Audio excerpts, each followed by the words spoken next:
Good evening and welcome to the Board of Selectmen meeting, June 12th. If we can rise to the invocation and pledge of allegiance.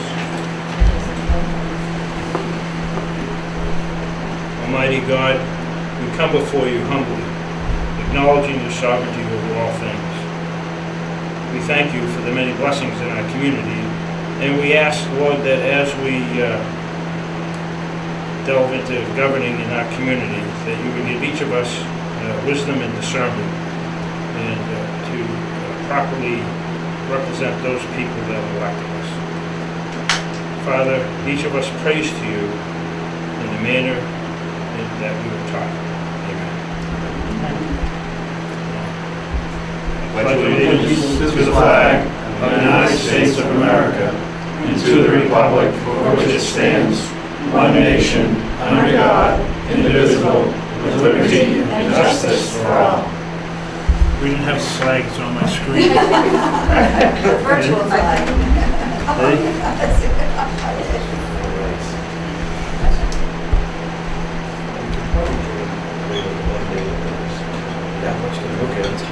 Okay, so old business, if we could jump down there. We have a one-day liquor license for American Legion Park, the concert. If you'd like to come up and introduce yourselves and tell us a little bit about what you have planned.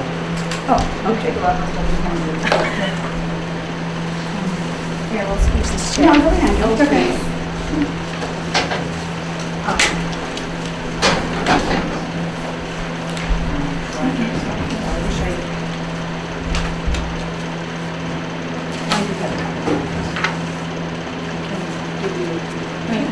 Yeah. So this is our projected schedule of events for the concert, and what we're looking for is for a one-day liquor license so we can have the Ipswich Ale brewery truck come during the actual time of the concert for each Sunday. For each Sunday, okay. Yes. So if you want, just look in. Yeah.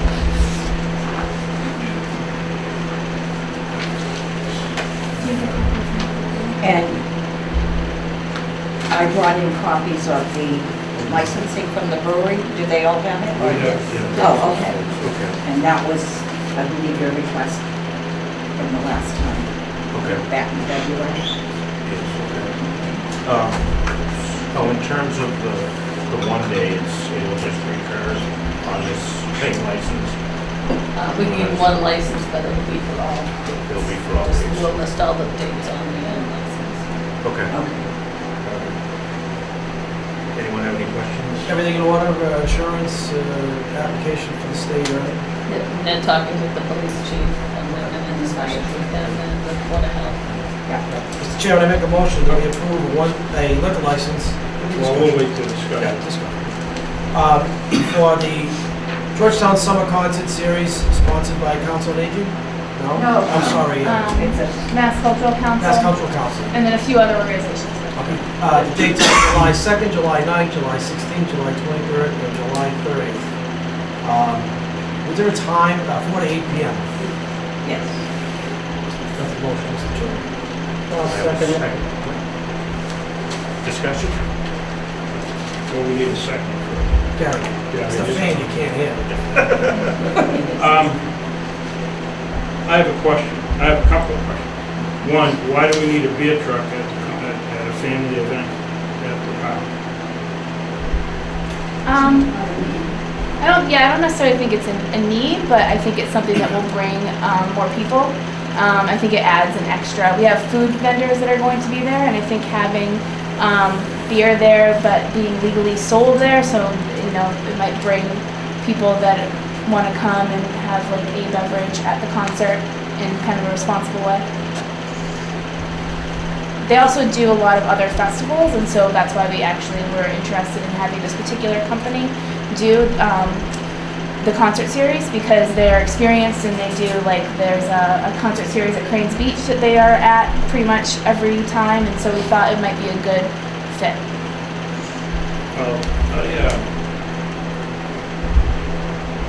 This has been a pet peeve of mine for a couple of decades. And that's when we have family events in town. For some reason, we find the necessity of serving alcohol. I don't have an issue with drinking, I drink myself. But when we have family events, I don't think we need to have alcohol at every single thing that we do. And people brought their own anyhow. So, you know, when coolers on. But it just seems to me it takes away from the family aspect of it. And but I just want to know, want you guys to know where I stand, because it's a family event. And as being chair of the Substance Abuse Advisory Panel, one of the things that we've been discussing is, you know, we're not substance police, but how do we impart information to the community that would have an impact on thinking with regards to even the responsible drinking of alcohol at family events that the town sponsors on public property. I did that a long time ago when we had the Georgetown days at the parking lot. So I just, I mean, do you have funding? I'm sorry, Ken? I understand what you're saying. Having grown up in an Italian family, I know that nobody that I know of in my family ever abused alcohol because we always had wine at the table. Yeah, so it wasn't a forbidden, awful thing. It was just what we did when we socialized. That's not the point that I was trying to make. Right, no, I understand. What we have is we have children that are growing up, Right. that are being brought up to think that any time adults get together or anything, that alcohol needs to be served. And that's And right. it's just an I agree opinion, with you. you know, that's all. And it's on, you know, town property. So, but we're not suggesting abuse, but we're just suggesting that we need to take a tack that shows kids that we don't need to have alcohol served at every single event we go to. We want to have a bunch of adults around, go ahead. You know, but you know, that's just what I am with that.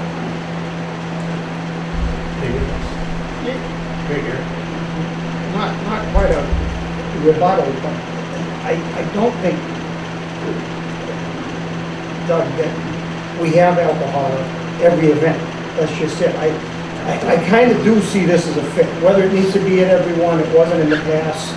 They're trying to resurrect this and they're bringing it there. They've also got food vendors, which were not there in the past. But I mean, I think there's other things that are sponsored down there at that place and other places in town where alcohol isn't. Now, I do know that there are things now with like the library and other things where they are finding that they get a better crowd with it.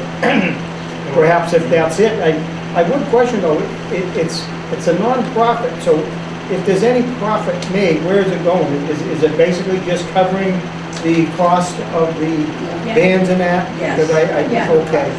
Yep. No problem. And as for the food vendors, they would be responsible, and as far as Ipswich Ale as well, they would be responsible for just collecting what they made for what they sell. There's no additional money with that. Yeah, now, I do have one question, and it's probably more towards for Janet over there, and it's on the license of the liability insurance. It's in our packet, you know, up at the top, it's dated 9/20/2016, and it says certificate holder, town of Ipswich. So, I'm not sure that this is, how this fits for us.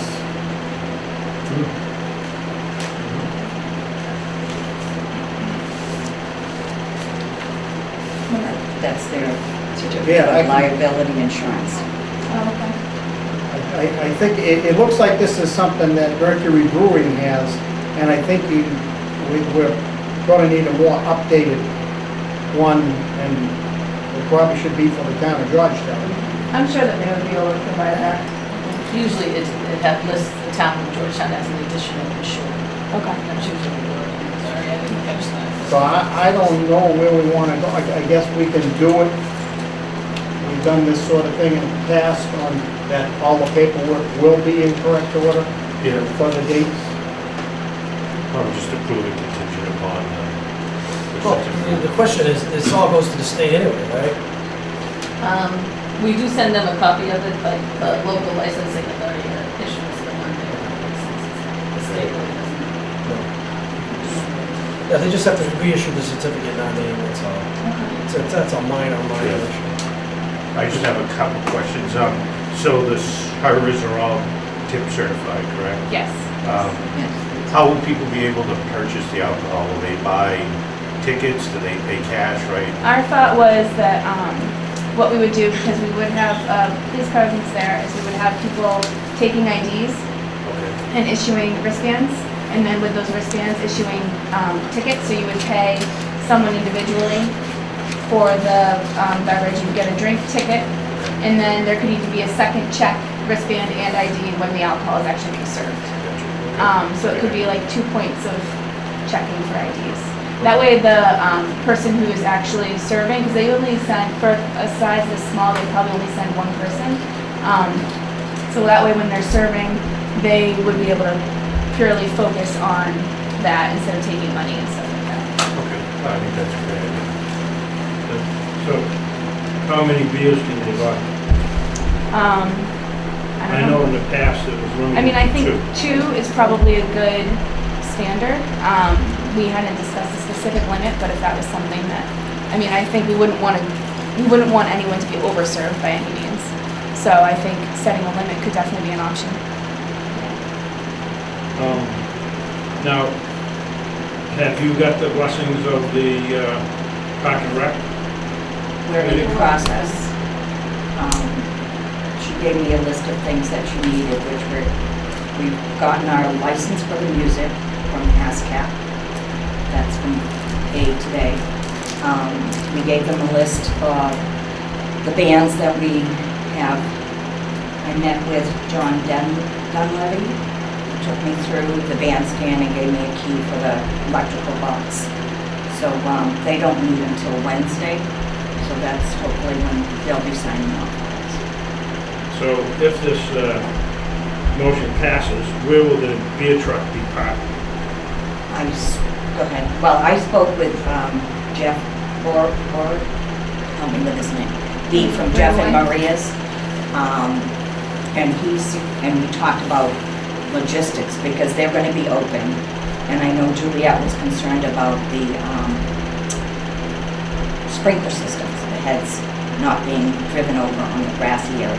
So we thought on that little jetty that's right next to the park, one of the food trucks there and the beer truck on the other side. In the parking area, Parking you know, lot when it area dips on down, the other side yeah. of the fence? And then you've spoken with the police chief? Twice, with Chief Cudmore and Chief, Are we gonna have a detail? Yes. Anybody know? Will there be a detail there? yes, well, yes, yeah. And we're meeting again with Peter Durkee to do signage for parking control so that we don't have people parking on both sides of Milton Way and Kentucket Way. And I've reached out to Townsend Fuel and Berry to utilize their parking on that Sunday afternoon when they're not in business. I'm waiting to get Just one other question. What happened to Jenny and the Delights? We contacted them. They were on board. Jenny D and the Delinquents. Right. Oh, the Delights and Delinquents. They were good, I can't remember. Yeah, they're really Yeah. good. They said that they would absolutely love to come with us next year because this year, unfortunately, there was a scheduling conflict, but they are still on board, which is great. Well, the schedule looks good. Yeah. I'm glad that we're not missing another year of it. In fact, we had quite a few bands reach out to us after we kind of finalized our agenda, and they said, well, what about August? I said, right now, we're committing to July to see if it flies. You know, we're strictly a volunteer group. I just moved to town 3 years ago, and ever since I've been here, the concerts had stopped. We inherited my mom's house right there on One Lee Way. We would all gather there Sunday afternoon and enjoy the music and have dinner together, and it was just a wonderful summer event, and it hasn't happened, so. Does anyone have any other questions? Yeah. Just one more on logistics, as you talked about parking, because I see you've got a possible classic car show. Yes. I mean, at the ones in the past, I know people were driving in and leaving, because it sounds like you do know what parking is at a Yeah, I premium do. there. I live So- right there. So you are working on it. So with the perhaps- classic cars, I was gonna allow them to park on the perimeter of my property. Oh, And I spoke to Mrs. Connie Van Dyke, my neighbor, and her frontage too could be utilized for that. oh, wonderful, thank you. You know, so then we have the parking. We're hoping, we're not sure if that's gonna happen. Yeah, just a brief comment, I was at a large gathering at Salem State University last weekend, and the truck was there, so it's not just beer, it's also unbelievable Root beer. And they're Yeah, planning that's on right. doing the root beer as The well. root beer, Yeah. so it doesn't all need to be alcohol, so. Right. Yeah. So I'm plugging for the root beer. Doug wants his beer, but I want some root beer. So I think, and they did a fabulous job. There was one individual, and there was many more people that will probably be in our concert series. So Oh. it went really, really well. That's We good. did a great job. I'm all for it. So just adds to the quality of life in town. I appreciate you taking the step forward and get this resurrected. Thank you.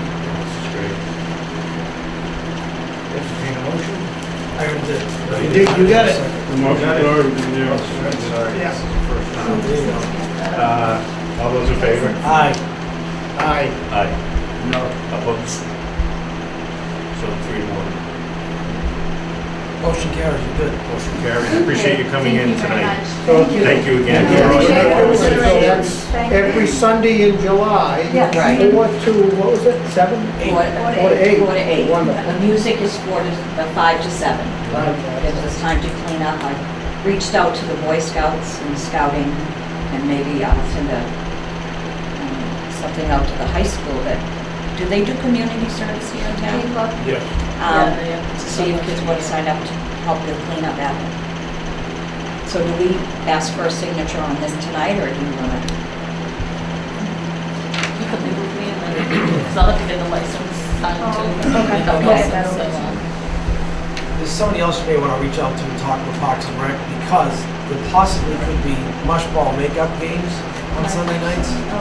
Yeah, So we don't want to be interfering with, with the concert series. So Oh. I'll pass this along to the commissioner to let him know that if we do makeup games on Sunday nights, to start at 8:30. You play much more? I'm one of those maniacs that yell all the time. Joe does too, by the way. Our chairman, who's not here right now, he's pretty pleased. Thank you for your All All right, thank great. you for Yeah, that. appreciate it. Thank you again. We'll see you July 2nd. Thank you. Thank you.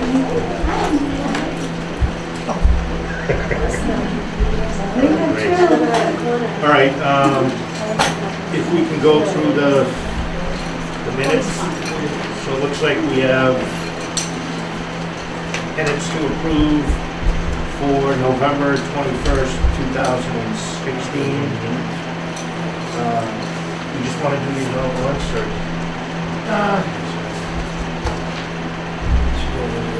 We'll do them individually, okay. Okay. Any discussion on the 1121? Mr. Chairman, I move to approve the minutes as drafted of 11/21/16. Second. Discussion? All those in favor? Aye. Aye. Passes unanimously. Okay, Mr. Chair, I move to approve the minutes as written of January 23, 2017. 23 or the 9th? The 9th of June. Missed the 9th? Of January. The next one in order is one. Let's see. 9, okay, well, why don't we do what I moved, and we'll go back to the 9th if you want, I don't have to change it. Yes. Second for the 23rd. I'll make a second on the 23rd, Mr. Thank Chairman. you. Discussion? Thank you. All those in favor? Aye. Aye. Opposed? Now, Mr. Chair, I'll move to approve the minutes as written for January 9th, 2017. Second, Second. discussion? All those in favor? Aye. Opposed? Passed unanimously. Okay, Mr. Chair, I move to approve the minutes of February 13th, 2017. Second. As written, yeah. Okay. Discussion? I do have discussion on that one. Okay. Okay? On page 3, down second paragraph up, cemetery. I wondered, quite a statement, and I know somebody else has approached me on it, as to is the town supposed to have a cemetery that we heard that night. I was wondering, can we see this state document or whatever it is that says we should have this, if this is so, and if so, how are we gonna follow it up? I don't know if we gotta, at some point, put that on our agenda for new business. Well, Gary, is this a question? It's not a question as to, it's just, sometimes when you're reading over the minutes, you see things that came up in the past, and so I figure it's a good time to bring it up. Sure. You know, do we wanna follow up on this, I guess? I got you. Yeah, I mean, I think we can probably I've take done that it up. that way in the future. past when there's been things, in here that, it's sort of old business, but it's Sure. kind of been forgotten. Yeah, I think we can take that up at a future meeting. We'll just Okay. contact the chair of that. Yeah, I think if I could chime in on this one, we own some lots, from what I understand. The town does own some lots, which was news to me. I Yeah, found that out a while ago. I'll let you know that. Yeah, I was shocked. Never heard it before. Does that qualify for a requirement to have somewhere to bury, somebody that, a John Doe or, somebody that couldn't afford to be buried? I don't know. I mean, so maybe this is a good time, at a future time to talk about it. I think we should, because the spaces there's not that many spaces really Right. that are left at Harmony.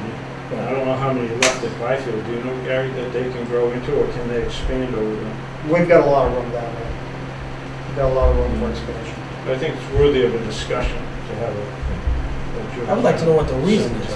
Why would a municipality be required? That's why I said, Yeah, I'd like to Probably Yeah. for indigents. Indigent. I'd like to see that document. Is it real? Do we have to have this? Or, we have been acquiring a lot of land on different areas, the green space and that.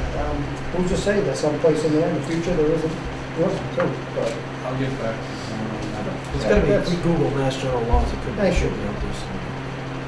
Okay, thank you. Any other discussion? All those in favor? Aye. Aye. Aye. It's And now unanimous. that was, 13, okay, and Mr. Chair, I move to accept the minutes as written for March 13, 2017. Second. Discussion? All those in favor? Aye. Aye. Aye. Unanimous. And Mr. Chair, I move to accept the minutes as written for, what is that, that's May 22nd, 2017. Second. Second. Discussion? All those in favor? Aye. Aye. Aye. Unanimous. Okay. It looks like we have a resignation from Janine Desjardins from the Council on Aging. We'd like to thank her for all the time that she's put into that role. Anybody have any discussion on that or anything else? No, we're grateful when we have volunteers Yes. that are willing to do that type of thing. Things change and people have to leave for various reasons, but I do know that Janine was an integral part of the COA. Awesome. Well, thanks again for your service. The next item here, we have notification from the Mass Bay Constables Association. It looks like there was some proposed legislation. I don't think we needed any vote on this, but you guys had a chance to review it, if you had any questions or comments. How does that affect us? You give us some background on that. In the old days, I thought the selectmen kind of were constables, are we in any way? We have 2 constables. Yeah, I know The you have- police chief is a constable. Yes, and then we have Murphy. That's correct. So this board is not in any way constables of the law. Well, I think at one time they may have been, but So this was really just information. Yeah. All right. So we're not going oh, great. Thank you, Mr. Chair. Sure. Okay, looks like we have Chief Mitchell here. We have the second-hand shop. Oh, okay, I'm sorry. It's not under appointments. Yes, so we have a request for a secondhand shop at 2 Central Street, LL1 Bent LLC. If you want to come up and introduce yourself and Sure. Hi. tell us a little bit about your business. Okay. Hi, I'm Robin Vance. Okay. And Hi. Hey, How are you doing? Good, good. So my shop is at the corner of, it's in the Davis Building at the corner of Central and Main, where the chocolate shop used to be downstairs, which is the LL. Yep. Lower level, yeah. And so it's a vintage shop. If you ever sit at the corner, you probably see the dresses in the window. Yeah. So it's a lot of vintage clothing and some collectible items and some pretty furniture and things like that, and some records and jukebox and Oh, great, great. yeah.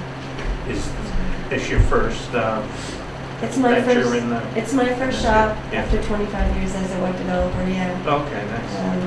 It's a 30-year dream to have my a vintage shop. So Awesome. yes, and So- yeah. Yeah. So is this a consignment shop or? No, not consigned. This is all things that you Yes. have? My own items, for resale. correct. Yes. And I'm pretty much covering every decade from the late 1800s through 1990s. Do you repurpose yourself or Yes. just? Yeah. A lot of stuff. I do have one friend who's making a few things for the shop, but that's it. Everything else is. Right. And there's a lot of items, even a 1956 Jeep Willie bench sitting at the bottom of the steps for kids and bored husbands to sit on. It's up on cinder blocks. Great. It's perfect. That's terrific. Well, great. Does anyone have any other questions? No? So we need a motion. Mr. Chairman, I make a motion that we approve a second-hand shop request license for, what's the actual name of the company? Bent. Bent? The registered name is Bent LLC, Bent but the shop LLC. is Bent Emporium. Check. Bent LLC with a term to expire December 31st, 2017. Second. Discussion? All those in favor? Hi. Aye. Approved. Unanimously. Good luck. Thank you. Stop by. Yes, absolutely. Okay. So I think we're all set for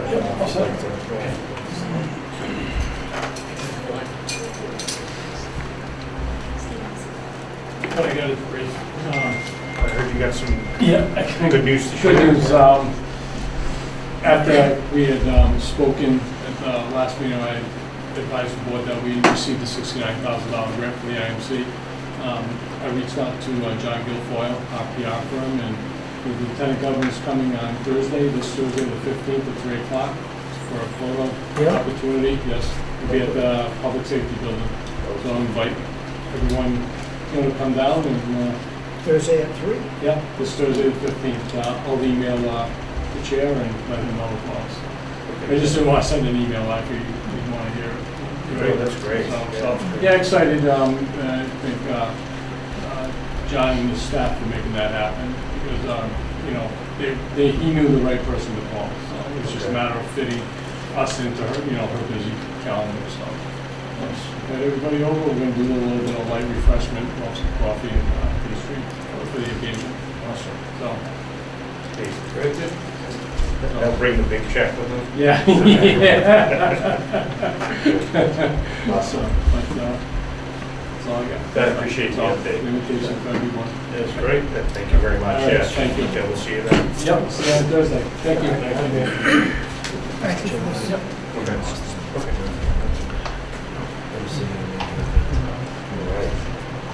Okay. Okay, let's see. Oh, yeah. Yep, I didn't want to know if you were waiting. Do you need this back over there, John? I'll get Later. it.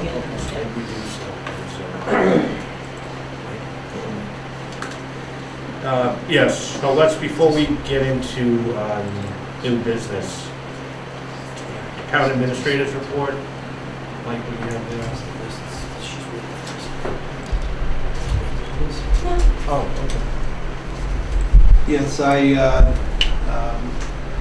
last week we had the asbestos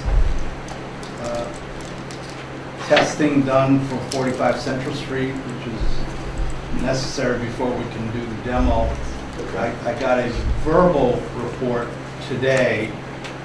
They said I'd get the actual written report tomorrow via email. They did find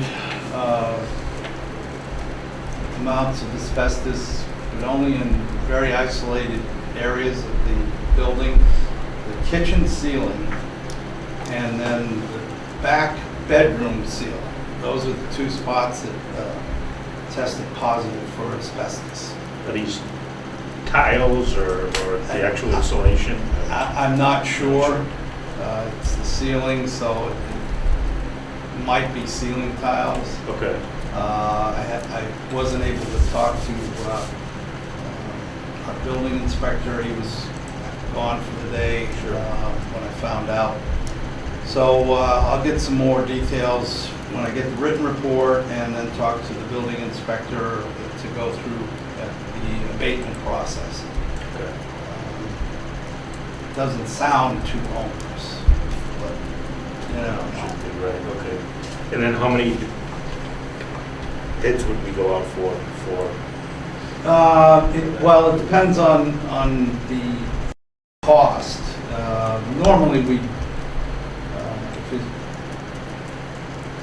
Normally if it's under $50,000, we just need to get 3 written bids.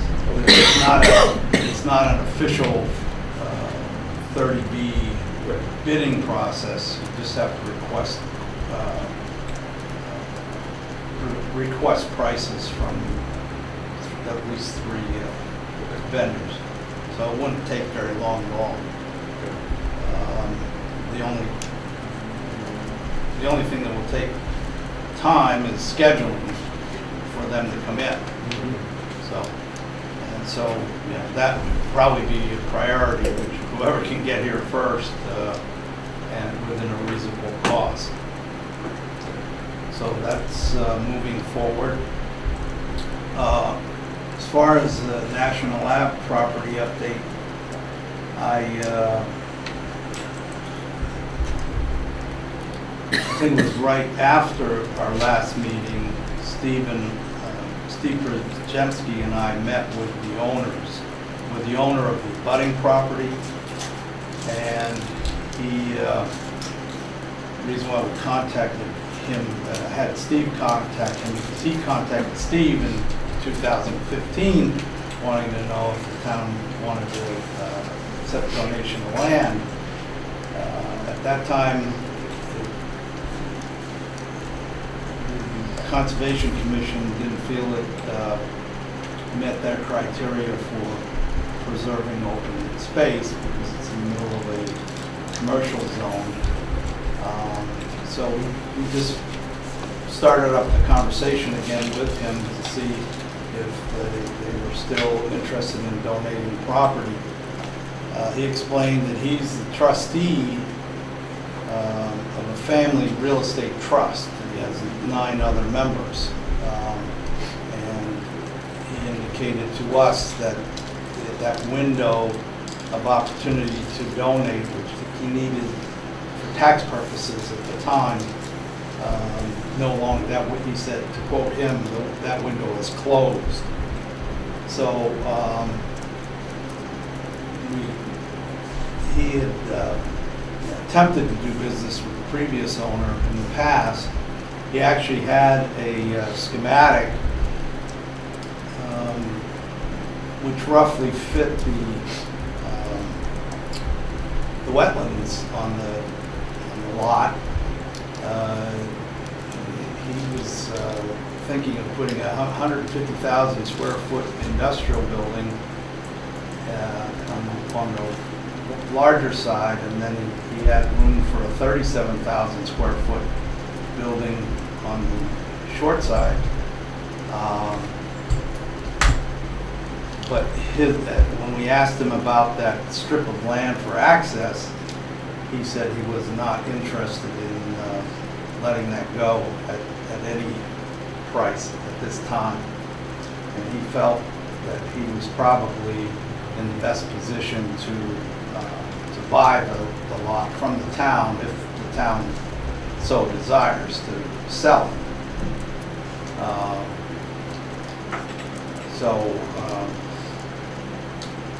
That's where we are with him. In a related matter, you had asked me to look into grants. So we're ahead of the curve and we know what we can expect. So I was doing some research, and in conjunction with Mass Development, which David is trying to arrange a meeting with the board, with the representatives from Mass Development. They have quite a few opportunities for grants. One of them seems really targeted for what we want to do. They provide technical assistance for strategic consulting for existing sites and pre-development of new sites. So I think that might be our next best step,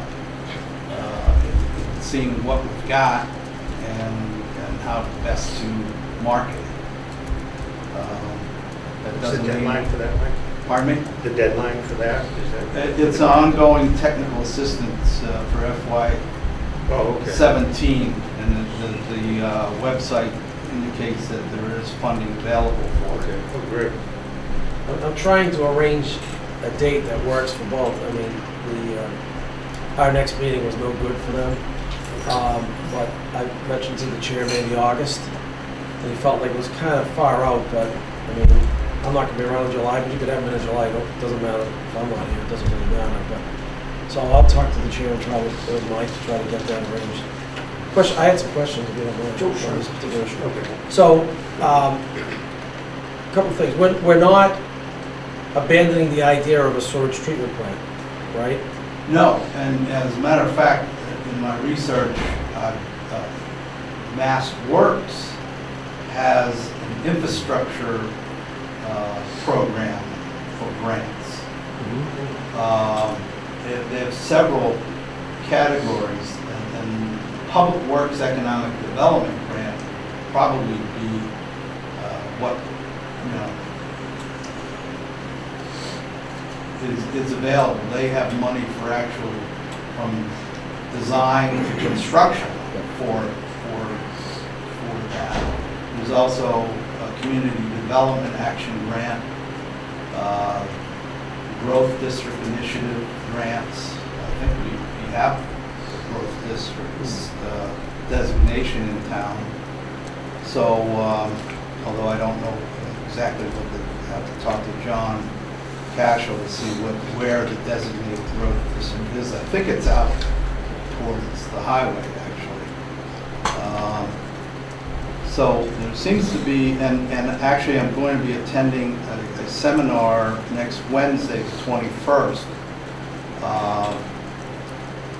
with other communities that have successfully applied for these grants. It's right here in I think it's in Andover. It's nearby. cities like Haverhill and Methuen, and I think North Andover have also taken advantage of these grants. So I'm going to be meeting with their economic development people and learning about how to go about applying for the grants. The grants, the 2017 competitive funding grant will open July 24th. Okay. So we have a good month and a half to develop something. And I'll come back to you after the 21st and let you know what I've learned and share with the board what's available. Yeah, I think that's great. And I mean, I think to your point, we, in terms of Economic Development Committee, at this point, all options are open. I mean, I think, without getting into too much detail, there was ideas about possibly relocating the DPW over there and having the package treatment plant at the transfer station. So there's a lot of things that we're in discussion with, and I don't think anything has been ruled out now. Yeah, I think Peter Milano's group will give us some good ideas on how other cities and towns successfully use the land that they've acquired. So that was the thought, was to bring them in and just to kind of give us some ideas. Yeah, that's great. The question I had on the strip of land though, if need be, and we wanted to, we could acquire that through eminent domain, couldn't we? Yes, we could. That's good to know. All right. I didn't play that card. No, I understand. No, but we have the right to do that. If it's for a public purpose. Right, and Yeah. if it was a packaged sewage treatment Yeah. plant. Right. Because I was afraid that the response being, no, I'm not willing to sell or give that town, the land to the town, would kill our idea of a treatment plant. I wouldn't want to see that happen, because there's other We ways just to have do to it. pay him fair market value. That piece of land is useless to him anyhow. Yeah. It's just a pork chop onto the. Well, it's up to a maximum of 30% of It may over be useless, fair market but it's value. very valuable. What's that? It may be useless to him, but it's, in development, but it's a very valuable piece to him. So the only problem is, David, waiting, I mean, we have to proceed with the infrastructure program. I think the deadline, it starts the 24th, but I think the deadline for the infrastructure program is the first or second week of August. So it's a short window. But that's for this year's round. Yeah. I mean, I would want to see every idea vetted, before we just say, hey, this is what we're going to do. So if we miss this year's round, it's not, I don't think it's the end of the world if we look towards next year. But we want to get this right, Yep. All right, great. I appreciate the update, Mike. Is there any other items or? No, that's all I have for the board tonight. Okay. Do you guys have any questions for Mike? Okay. Well, we'll switch back to new business. So we have Larry Tereso from Maya Insurance. Yeah, if you want to come up. Sure. Thanks for coming out this evening. We appreciate you No, coming thank you here. for having me. I appreciate it. Um, Summer's finally here. Exactly, yeah, you can feel it. I think the reason why we wanted to have you here today, I guess, is twofold. One is to understand what your policy is in regards to releasing information to the town. Yeah. And then two, how can we work with you guys for the next fiscal year in determining, what competitive rates are and how we can go through that process. Great. I appreciate it. And healthcare is always a sensitive topic, right? It's such a major part of any city or town's budget. Let me start off by just kind of addressing the first part of that question, which what is the policy regarding data? Because data is what's used to go back out to market to get competitive quotes. Let me just say, your data is your data. You have access to it. I know we had a bid this year, and we responded to the bid, and as part of that bid request, we also provided your data, so representatives could also go out to market to go get quotes. So Maya is not an insurance company, if you will. It's a health trust by cities and towns, for cities and towns. And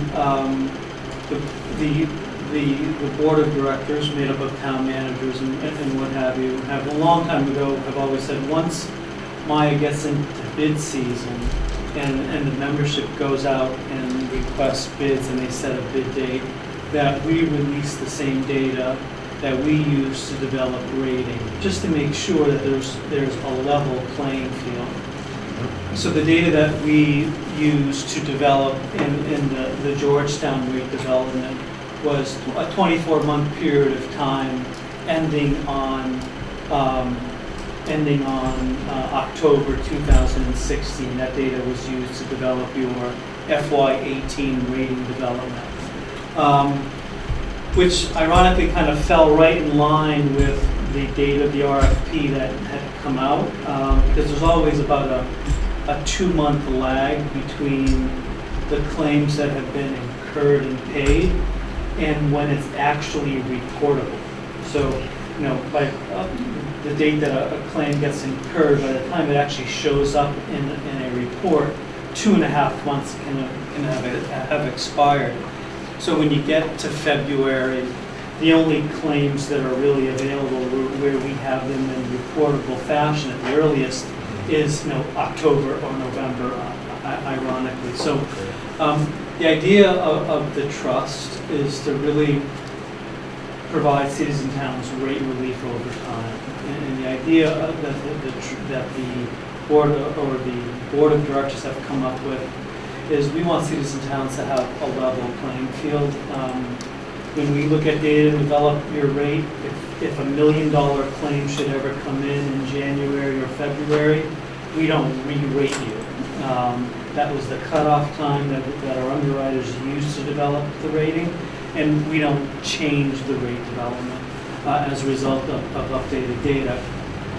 The medical underwriting is a lot like mortgage banking. It doesn't take much for a mortgage banker to say, I can lower what you pay in mortgage payments if you move from your 30-year fixed to a 1-year adjustable rate mortgage. Maya is always trying to make sure that the underwriting community is using the exact same data to prevent a community from looking at an attractive rate only to have that rate the following year, or that rate renewal increase the following year, come back at a 25 or a 26% increase. Maya is a little unique in the sense that we have minimums, and more importantly to you, we have maximums.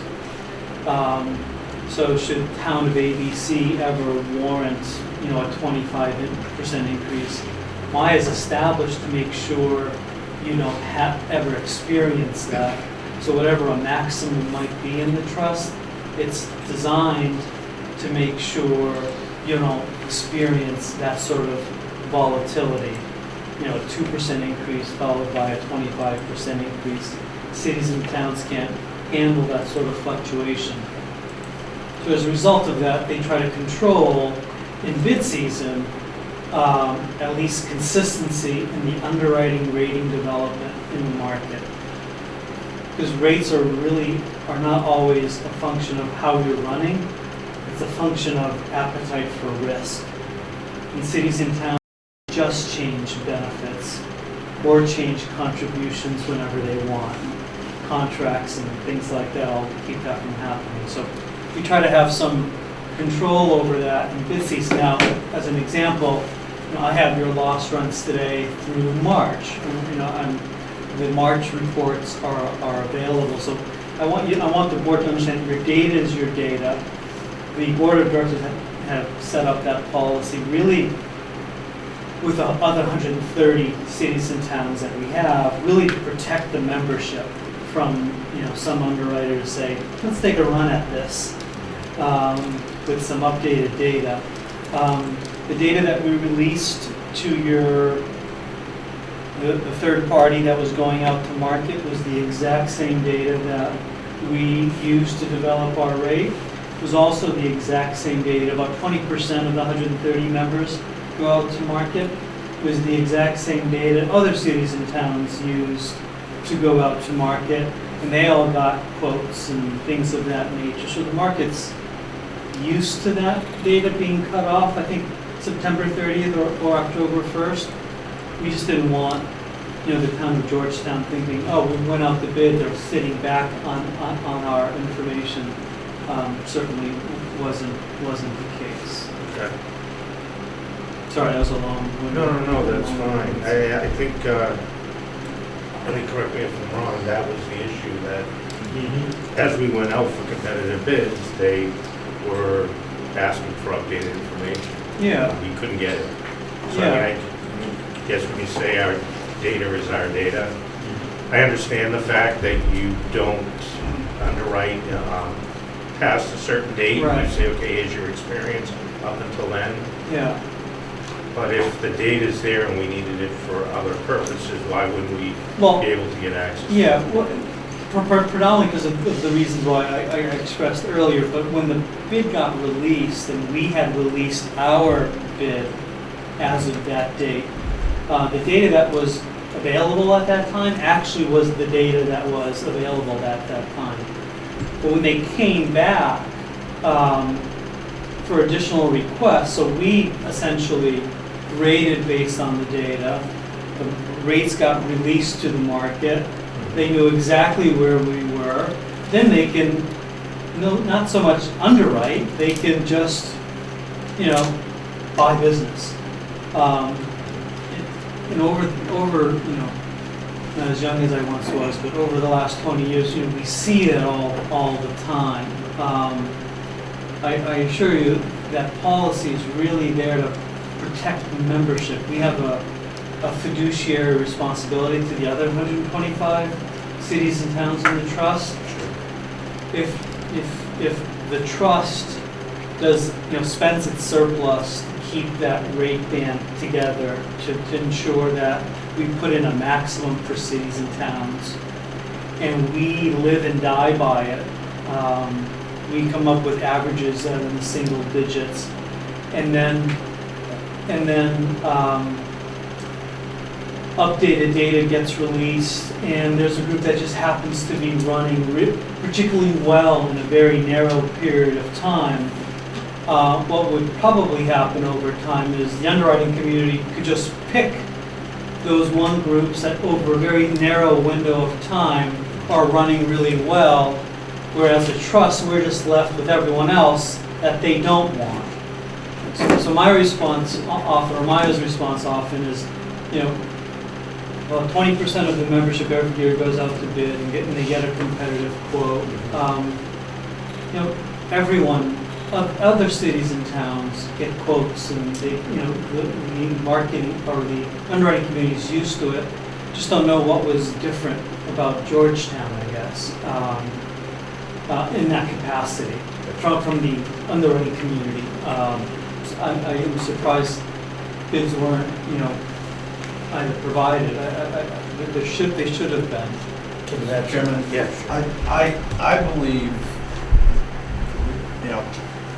part of the reason is the broker we were utilizing is brand new to the municipal market. They've never done towns and cities before. Okay. So that would explain why they didn't realize that 9 months is the norm. So just so we're clear, we provided a full 24 months. Right, but It was a full 24 months through September 30th, looking back.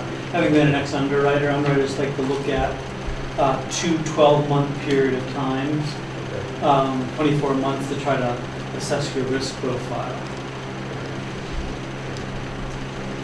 My questions at the time weren't so much what you are trying to explain. Okay, I didn't get that bent out of shape over all of that. We stuck with you guys a few years back, and I think it paid off when others were telling us to go, what was it, GI? GIC. Yeah.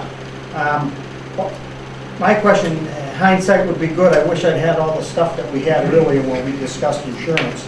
But if there's a way that we could offer perhaps a third policy, you know, right now I think we're offering 2 policies. I see what I'd like you're to be, and there was one at the time that I think you had proposed if we had gone that way, but we didn't go that way.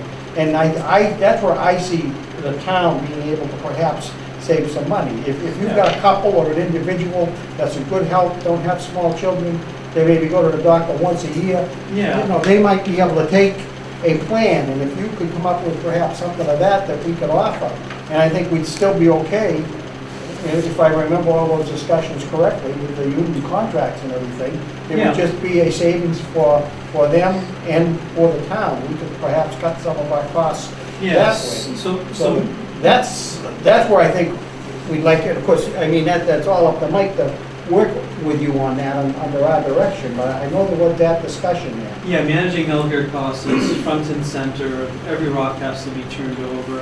Just so I understand the point you're making, Mr. Fowler. So are we talking about a third option or a third tier? So right now we have single family. Are we talking about a third health plan? That's what I would call Yeah. it, yes. Yeah, so, I think both as well, because Yeah, I think we more were of a- saying about individual plus one. yeah, so I'll adjust both of those, because Yeah. so first, I buy mine through the Health Connector.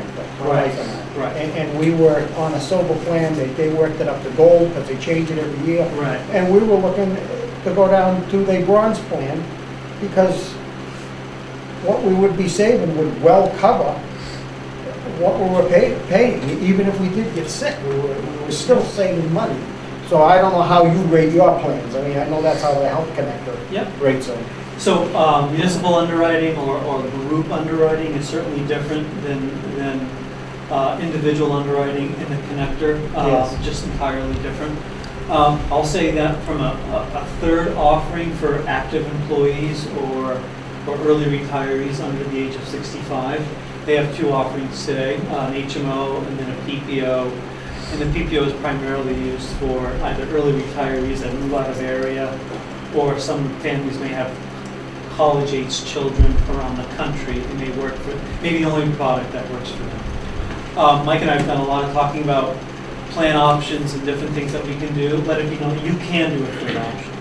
So if you'd like to do a third lower cost option, always available. We talked a little bit about limited network plans and some other plans. Yes. So we can do all of that, certainly not an issue. It just requires a little bit of sensitivity with how does that dovetail with enforced employment contracts, right? What's in the contract? What's a bargainable event?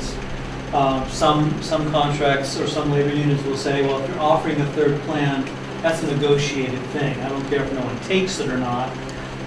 Even though that doesn't always sound like it runs, counter to logic. Sometimes cities and towns run up against that. We want to offer this lower cost option and not even touch the core benefit. It just takes some collaboration with other constituents in the town. So putting in a third option, always available. It always helps to know, where are we today? Where's the rest of the municipal world today? And frankly, where do we want to be tomorrow? Because sometimes knowing where we want to be and also how are we going to get there through traditional bargaining or through 21 through 23, bless you, is always important. Because sometimes that answers what's the third option that we put in alongside of that. So I've seen cities and towns put in a third low-cost option where 2 people enroll.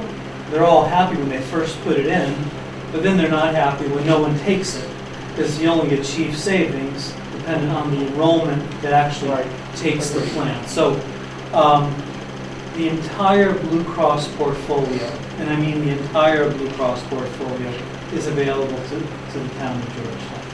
If I was asked the question, why are we with Maya? The answer is simply economies of scale. instead of being a few hundred people purchasing healthcare through Blue Cross, they have to build in a certain amount of admin to cover a few hundred people. You come across as 60,000 people. So Maya brings the lowest administrative expense available, the lowest stop loss coverage available, and the claim is the claim. The rest comes down to what plan do we put in place, what plans do our people take, how many children and dependents do we have on the plan, how many full families do we have compared to singles. Those are all the things behind the scenes that make that budget expand. And of course, how many retirees are retiring, retirees are living longer and longer and longer. All of that is in that kettle of fish, if I may say. Now, in terms of a multi-tier, you can have that as well. We get asked this all the time. I'll start off by saying whether you have 2 tiers, single and family, or single, any kind of 2-party, husband, wife, or parent-child, and full family, it's what we call a revenue neutral event. If the plan needs, for easy math, if the carrier needs, $1 million to run the plan on a 2-tier basis, it also needs $1 million to run the plan on a 3-tier basis. It's entirely revenue neutral. What ends up happening in all actuality is, if you can imagine a 2-tier sets of rates and a 3-tier set of rates, the individual rate on both plans are the exact same. Let's just call them, this plan is $900 and this plan is $900. Let's say, for interest of easy math, the family rate here is $3,000. In a 2-tier structure, that means you have 2 parties, young families, no children, or a parent and a child, or empty nesters, children that have moved away. They are paying a full family fare. Underwriting has accounted for all of that. When you go through to a 3-tier rating model, the individual rate stays the same. The premium that gets calculated to be removed from the family bucket, not the rates, but the premium that gets now, if we were previously collecting 15 2-parties paying a full family fare, and now we're only collecting what is effectively double the single rate, that premium that gets lost just gets put back on top of the full families. So it ends up being a revenue neutral event from what comes out of the town budget. Yeah, that wasn't what I was looking at. But in the interest Thank you of for that other explaining part of that. that question, the full families go right out and end up paying more. So the natural question is, so does that mean today that 2 parties are effectively subsidizing full families? I haven't found a way to not say yes. In some ways, that is what, 3 tiers, yeah. yeah, that is what's happening. Yeah. So it's revenue neutral. Most cities and towns, what they do is they try to look at their census.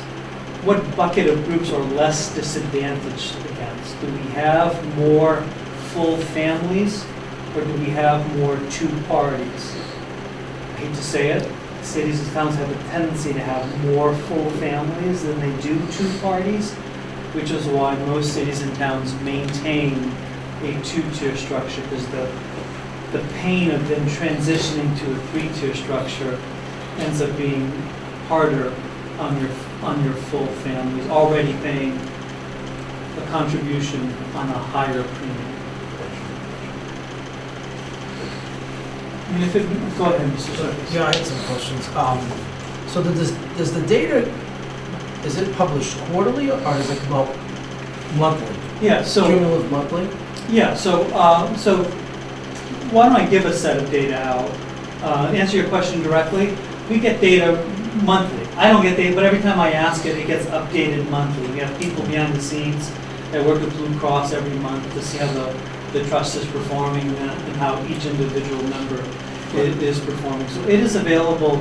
It is available monthly. Now, keep in mind, there's always a lag. So the May claims, we don't have May claims yet, right? So right now we only have claims through March, because claims get incurred, and they have to get processed by Blue Cross, and they have to go into Blue Cross's reporting system, which then updates over to Maya, and then they calculate the reporting for folks like me to get access to. So where I'm leading to is, when the request came through for the additional data, the data was available. However, it was not released because Maya had already published and put out a bid to us based on a certain cutoff. Right, so we had an agreed upon bid date. Health insurance is outside of a lot of procurement laws, but as a metaphor, there was a bid date where everyone was coming to the city or to the town saying, here's our offer. Right. And we honored that bid date. We put our best foot forward so everyone could have, use the same underwriting and put their best foot forward, which is... Because that's where the frustration came in. Yeah. So the frustration came in, and I guess from an information perspective, and I'm not blaming this on anybody, we didn't really understand that, look, Maya had already issued, the RFP said, here's the cutoff data that we'll all use, date that we'll all use for data. Right. So Maya was first to the table, issued a report. The other company was still saying, well, wait, we time has elapsed here. We want that data. That data for those couple of months was available. However, it wouldn't be fair to give them that data. Then you'd have to go back and redo yours. Yeah, we could just run this. This could be running and It running. would never and stop. running. It would never stop. Can you do it now? Can you add another month? We need to give a, So on our side, then, Right. it sounds like we're gonna start the process a lot earlier this year to get everybody on that bid date. Well, the problem with that is the information's not available for them to really give a legitimate bid. So the timing of it, and I go back to Mike on the RFP, did the RFP that we issued, did it have a particular cutoff date? for Yeah, data? it did. Right. So once that's issued, that's the drop dead date. Nobody to play right, play fair, And nobody they- else and should they- get any data, even though it could be available because of time lag. They It's missed not- the date Right. by a week. Right. Okay. So if we had kind of known that, we would have said, hey, you know what? They're not going to get the data because, Right. Maya, who's here to protect cities and towns, has already issued their bid. And perception becomes reality, and Right. there you. Then we were told it's not your data, it's Maya's data, and kind of felt like, well, Maya's monopolizing all of this. Yeah, I know. We're not and- giving anybody a and chance it to. happens, and it's funny, the more we try to protect the member, you get into these bid situations where, especially if you have a consultant or a broker that's not used to municipal benefits, because outside of the commercial market, it's just a different world. They come back with, put in this deductible, change this contribution, here's our strategy. It just doesn't work that way. Some cities and towns will say, well, next time, well, how would you like it, or they have said, how would you like it if it happened to Maya? We would say, hey, listen, if we try to run this at a break even, it's 4 members by members, or by members, 4 members. We could always say, go get any rate you want, go get the best rate you can, we'll give you data through, March, go get the best rate you can, then show us, and then we'll give you our rate.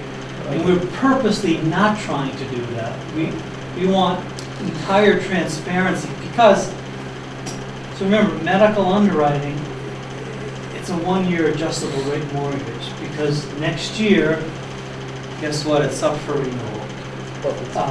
If you had an adjustable rate mortgage over the last 8 years, you did better than a fixed rate. That's- We won't get into that right now. That is, well, talk to me in a few years. It all depends what your goals are for it. There's nothing wrong with adjustable rate mortgage, I'll say that to the camera. No, Depends what your I'm goals- not. Depends what your goals are, okay? I'm in that, well, as you can tell, I'm in that business. So again, so that you understand what the frustration was, that we really didn't understand the system. And I think as selectmen, we kind of looked at Maya as an insurance agency, as the insurer, kind of, in a way. It's like, well, Maya's capitalizing on this. Yeah, no. They're not allowing us to get out. It feels like we're in the GIC, we can't get out. Yeah. But I think you really have explained it eloquently, that, Maya was created by the cities and towns, run by the cities and towns to protect the cities and towns. So I have a different opinion today than I did yesterday about, that whole process and what we went through. I was pretty hot under the collar, to tell you the truth. Yeah, that when we were told, well, it's not your data, and Maya's not gonna release it. And Yeah, that no, was it's kind of, certainly, you know, certainly your data. We just, and I thank you for your words, we really, when you're dealing with an inflationary factor of 10, 12% going on 10, 12 years, we really try to do everything we can just to bring economies of scale to the group, but also ensure that, getting at what we don't always clearly express. And when a group, we see this all the time, groups will leave Maya and they'll chase a rate or what have you. And it's not until they leave that they realize they can't come back for a period of 2 years. So if you get a situation where, I won't use that mortgage example again, but when a renewal comes up, so the underwriting community, because they're aware of Maya in the municipal space, know they can't go back to Maya. So if we pick up a falling knife and it runs poorly, they can't go back to Maya. We'll kind of have them for the next 24 months because then no one else will want that bad risk. And the underwriter now has 2 years to get their money back.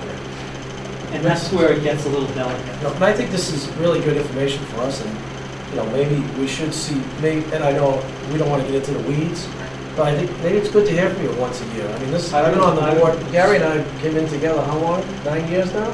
In the 9th year. In our 9th year, this is maybe the first time we've really had Maya in. To be honest, it's always been, with management. Yeah. I think from a high level, 34,000, 36,000 foot view. This is great that we picked up this knowledge tonight, this information. So. I could run some really good reporting, data, analytics. How are we performing? What's the market doing? What's going on at the GIC? What's some benchmarking as to what other cities and towns are doing? We could have high level, very high level. We don't get into the weeds. We had 300 emergency room visits. We don't need to know anything there. More high level, what Maya's role is in all of this. Great, I love that. I think, even if it's every other year, Mike, I mean, that's just a suggestion. So Larry will come back every year. Yeah, and fall is It's usually great. a good time to do it. I'll just throw that out there. Yeah, this is great information for me. I mean, and I would bet the rest of the board too. No, I agree. So what's the plan though for next year? So if we wanted to get ahead of the game and to just see what's out there, would we need to get bids by when? By November?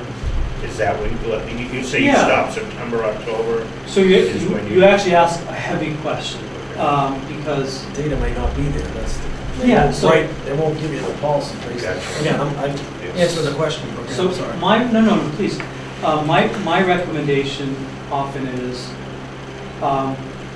answering the following: Where are we?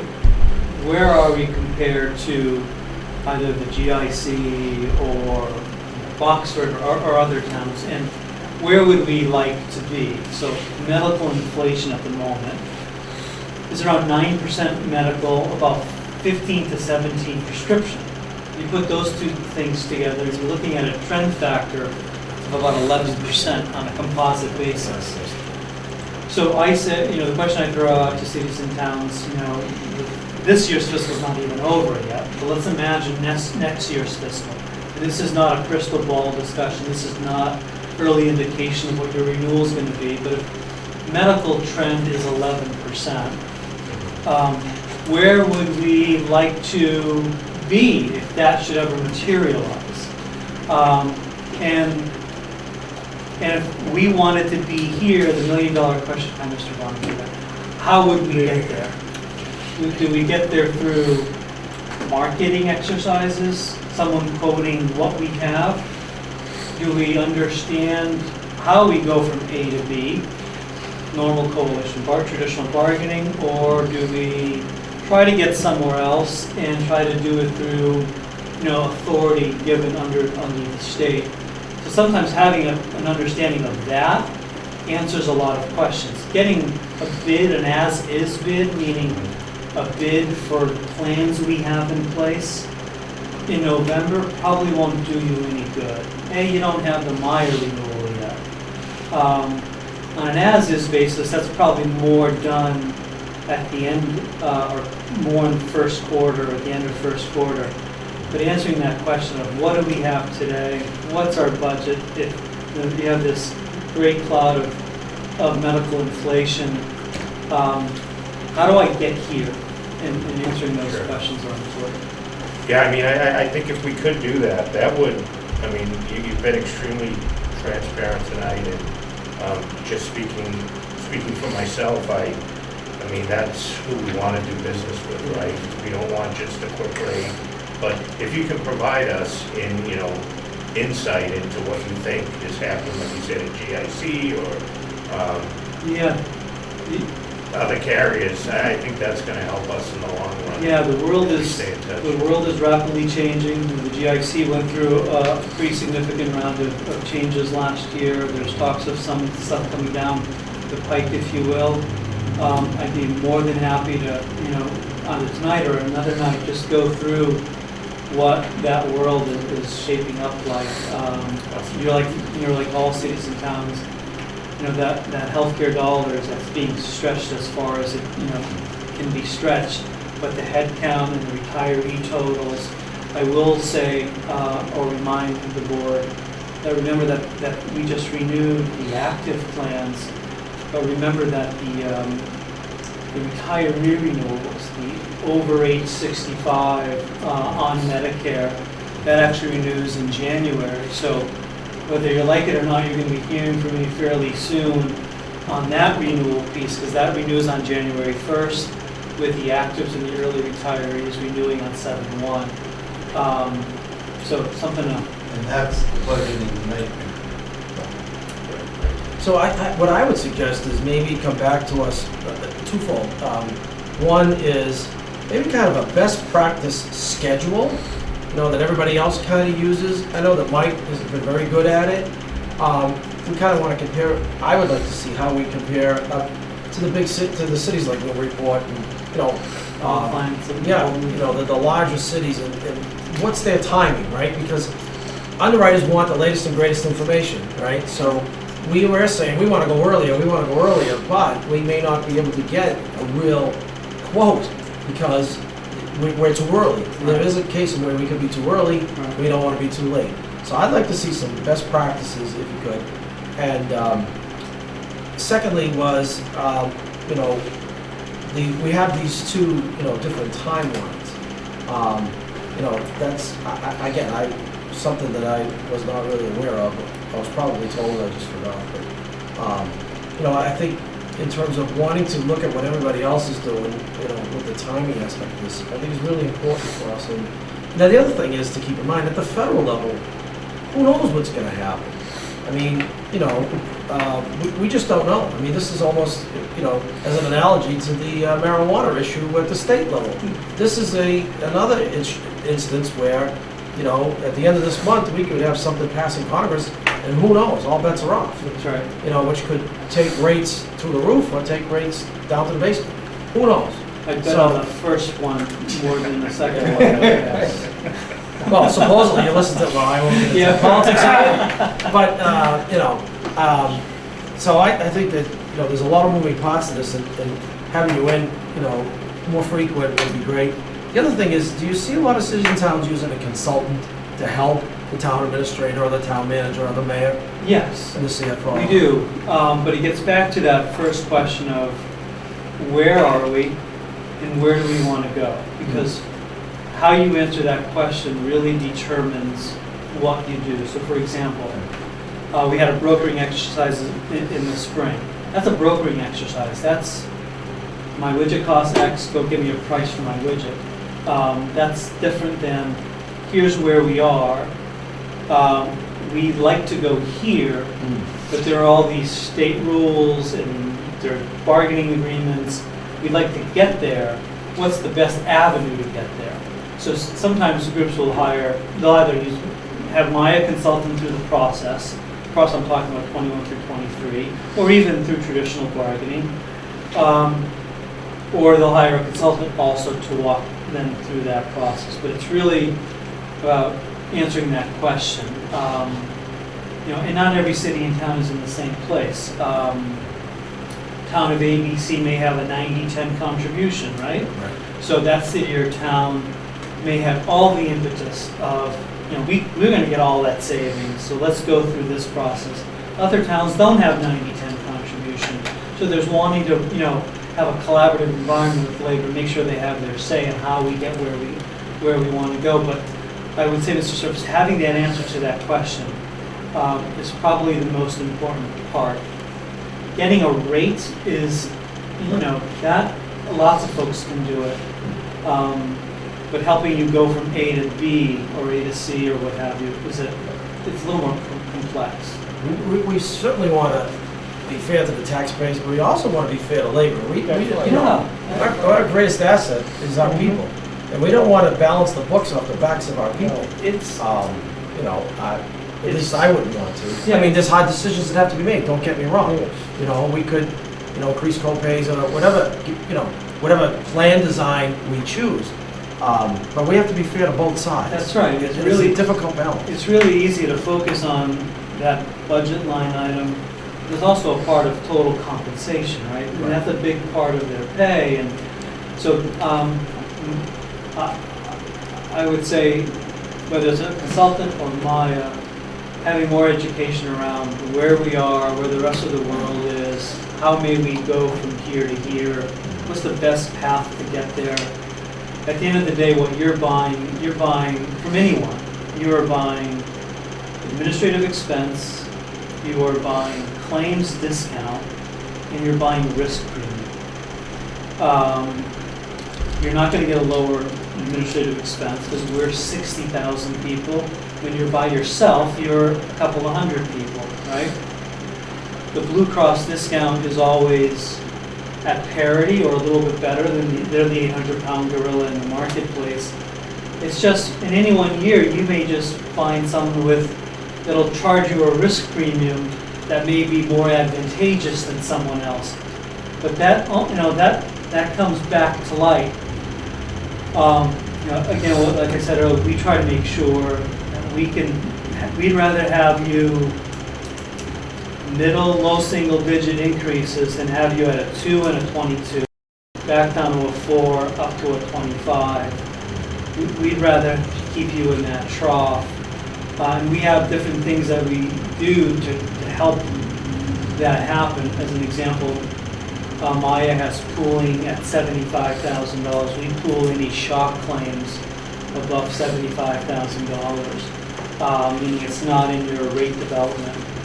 Most of the carriers are at $90,000, so you're going to feel that extra $20,000 per large loss. So I won't keep you here all night, but there are a lot of things that might come out just from having a couple more meetings between now and the end of the calendar year. Workshop type thing. Well, I thank you for coming in. I really do. I got a lot out of this, and my frustration, and there was also members of this board that were very frustrated at the time. I apologize. Now that we understand it, at least I understand, that I think the board does now, that, that things were done on a level playing field.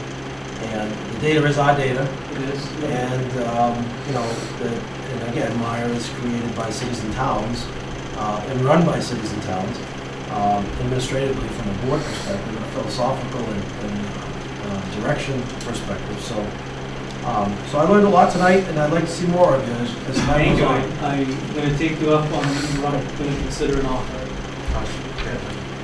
Larry, there was something you mentioned about the negotiations. And we've been through 30, 21 through 23. Yeah, we went through a couple of years ago. It was not fun. And I've always avoided the 150 bargaining. Is that the correct chapter, Yep. 150? That's when you bargain with the individual unions. We have 9 unions, 4 school, 3 town, 1 with the water and 1 with the light departments. The light department has already gone off on their own and done a 150 with their people. They have a different contribution rate than the town, and we always hear about But when we get to the bargaining table with our 3 units, tell them, hey, that's out of our control, you know, we can't do anything about it. If we were to just do 150 bargaining with the 3 units that the Board of Selectmen are responsible for, is that doable? And cut off the other Well, I believe contribution falls 6? Well, I believe contribution falls under 150E, but you would have to negotiate the benefit level, the copay, the, you know, things, the benefit itself with each All group. night. There's no way around it. Yeah, you couldn't do, we're gonna have this level of benefit for this group of people and this level of benefit for this, you know, this group of people. Now, but 150E really talks about, you know, contributions, financial contributions, in that capacity. If I understand that, sorry. It's either 21 through 23. Or normal traditional bargaining, which makes it difficult because you gotta get every unit to agree to the, you know, the new plan design, which is not an easy thing to do. Well, we only have to get one bargaining unit to agree, which is the teachers' union. Yeah.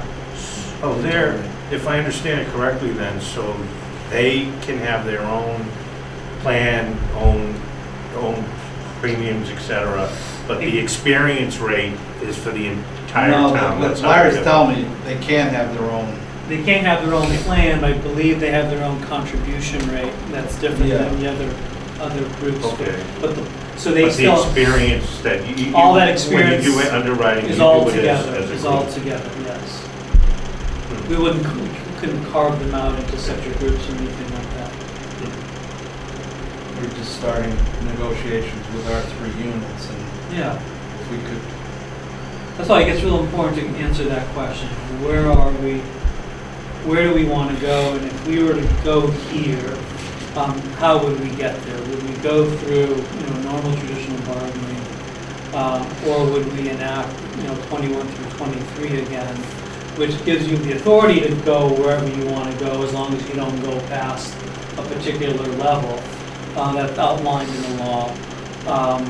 But you know, that's not a recommendation. That's just my recommendation is just to have the answer to that question. 21 through 23 specifically excludes contribution rates That's right. from the bargain. That's right. This would be about plan design. Yeah. We don't want to change the contribution. I don't think it would.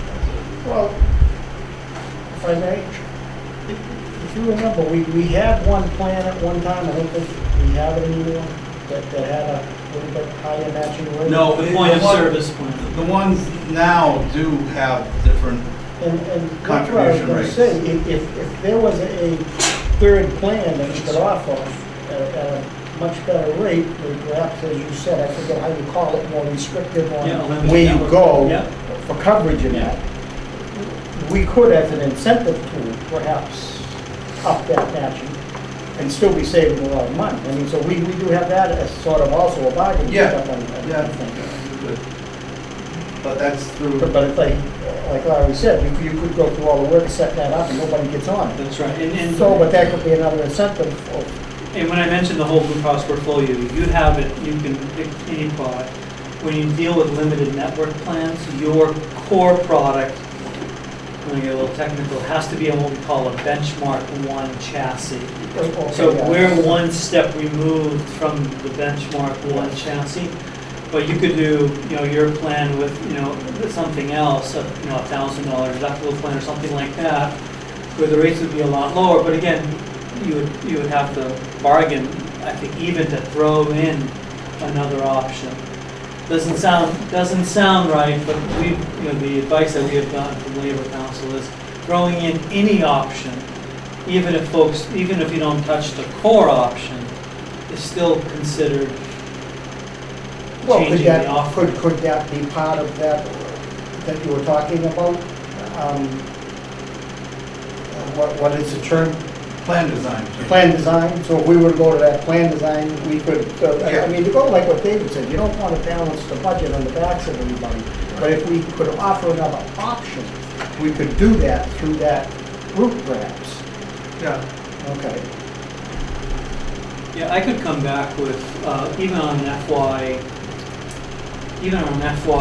18 basis, it's all retrospective, because effectively we're talking about FY 19.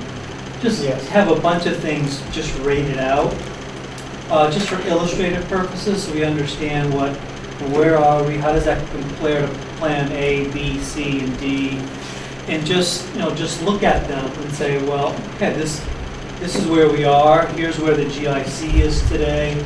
Here's what a GIC lookalike plan would cost with Maya, and then let that discussion evolve to, well, where would we go if we wanted to go there? Maybe we don't want to do 21 through 23. Maybe we just want to stay close to what we have and just have take a different path.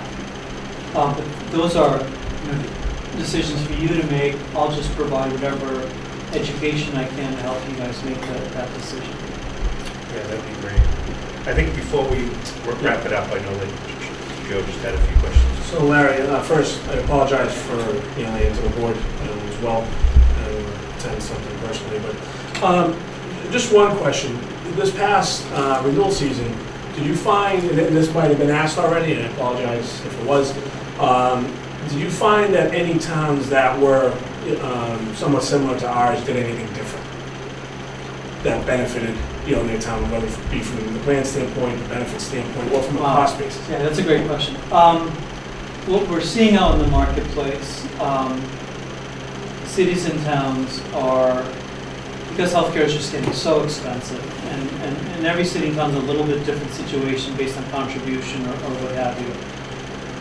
Some cities and towns are evaluating 21 through 23 as they see their retiree enrollment only get larger, and they're looking at the life schedules. People are going to live longer and longer. You're at a point where you have almost as many folks on an HMO plan, your primary plan, as you do have retirees. It's almost at parity. So cities and towns are looking at options around either going through 21 through 23 or looking at other retiree options. Whether it's adding a second plan or changing their plan design or trying to understand what the contribution is. Now, I'm not a big believer in putting changes on the backs of retirees, but understanding where we are compared to other cities and towns. So I just see cities and towns evaluating 21 through 23, looking at their rates compared to what's in the GIC, looking at their plans compared to what's in the GIC, and then making decisions based on that. Did anybody on the board discuss empty nesters at all? I find that one of the big pieces of feedback I got, we discussed that. Single, Individual plus two-party, one, yeah. family. Right, so individual plan, two-party plan, meaning husband like me, husband and wife, no kids on plans, and then family. So we had that? No, we don't have it. Oh, we okay. talked about it and how that works. I will say as a consultant, I have a belief, and a lot of other consultants do as well, that adding a three-tier rate, a single, any compilation of two-party, parent-child, or two spouses, or a full family, has a tendency over time to actually increase your costs. So two-tier rates and three-tier rates, I explained, is a revenue-neutral event. So if we need $1 million to run a two-tier structure, single family, we need $1 million to run a three-tier structure, single, two-party, and family. But an interesting phenomenon happens when you have three-tier rates. Aside from people no longer having to pay full family tier, which is a good thing for those folks. We have seen that their enrollment actually increases for groups that go to a 3-tier. So if you can imagine a couple that might potentially retire early. So you may have someone that works in XYZ department. They're age 61, they're thinking about retirement. Well, healthcare is a little expensive. I don't want to pay for a full family plan, but when you have a 2-party plan, they could potentially retire early, take on that plan, and then you also have to replace that position with someone else that probably takes your health plan as well. So it has a tendency over time to facilitate more early retirees because the healthcare just becomes a little more attainable to empty nesters, which usually just result in another position you have to hire and also offer coverage to. It's an interesting thing that gets lost when we've been seeing in the data that the average family or contract size increases with groups that move to a 3-tier rate structure. Even though if everything was the same, it's a revenue neutral event. Well, we can run those numbers based on our census at some point and see how it looks. Yeah, this is why, that's why I think a consultant would be a good idea, because there's a lot, if we go to here's we are, here's we want to be, there's all these pieces that we don't know about, and we can't expect you to know all that, Mike, about what are the ins and outs of the industry, and so that's, And the other really last thing, cities and towns, at least when it comes to benefits, are generally what we call employer of choice. So if you can imagine a young teacher working at the schools, they're at their dinner table, it's open enrollment season. They show up, generally cities and towns have slightly richer benefits than in the commercial private sector. Generally speaking, not as much as it once was. But when you have a 2-tier rate, 2 young folks may come to their dinner table and they say, well, my employer offers a single plan, your employer offers a single plan, but we don't want to pick up a full family plan. Why don't you take your single plan and I'll take my single plan? That's what ends up happening. When you have a 3-tier rate structure, that same discussion over dinner may be, hey, your benefits are a little bit better than mine. Why don't we take your 2-party plan? So what ends up happening is you may pick up more head count because before when people sat at the dinner table, those 2 parties wouldn't pick up. You don't know how many 2 parties do you avoid paying full family fare because they choose to stay individual. So again, we see the head count have a tendency to go up a little bit when you go to a 3-tier rate.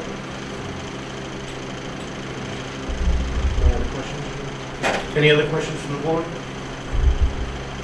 Okay, great. Well, again, I appreciate your time in here, and this has been extremely helpful, and as the board has said, thanks for clarifying that big question that we had. No, my pleasure. Sorry for the confusion. No, that's fine. That's fine. Probably should have been a little more deliberate in explaining the process. I live a couple towns over, so for me to come on over, I welcome that anytime. Awesome. All right. That's great. All right. Yeah, we look forward to seeing you again. All right, great. Appreciate All right. it. Have a good night. Thank you.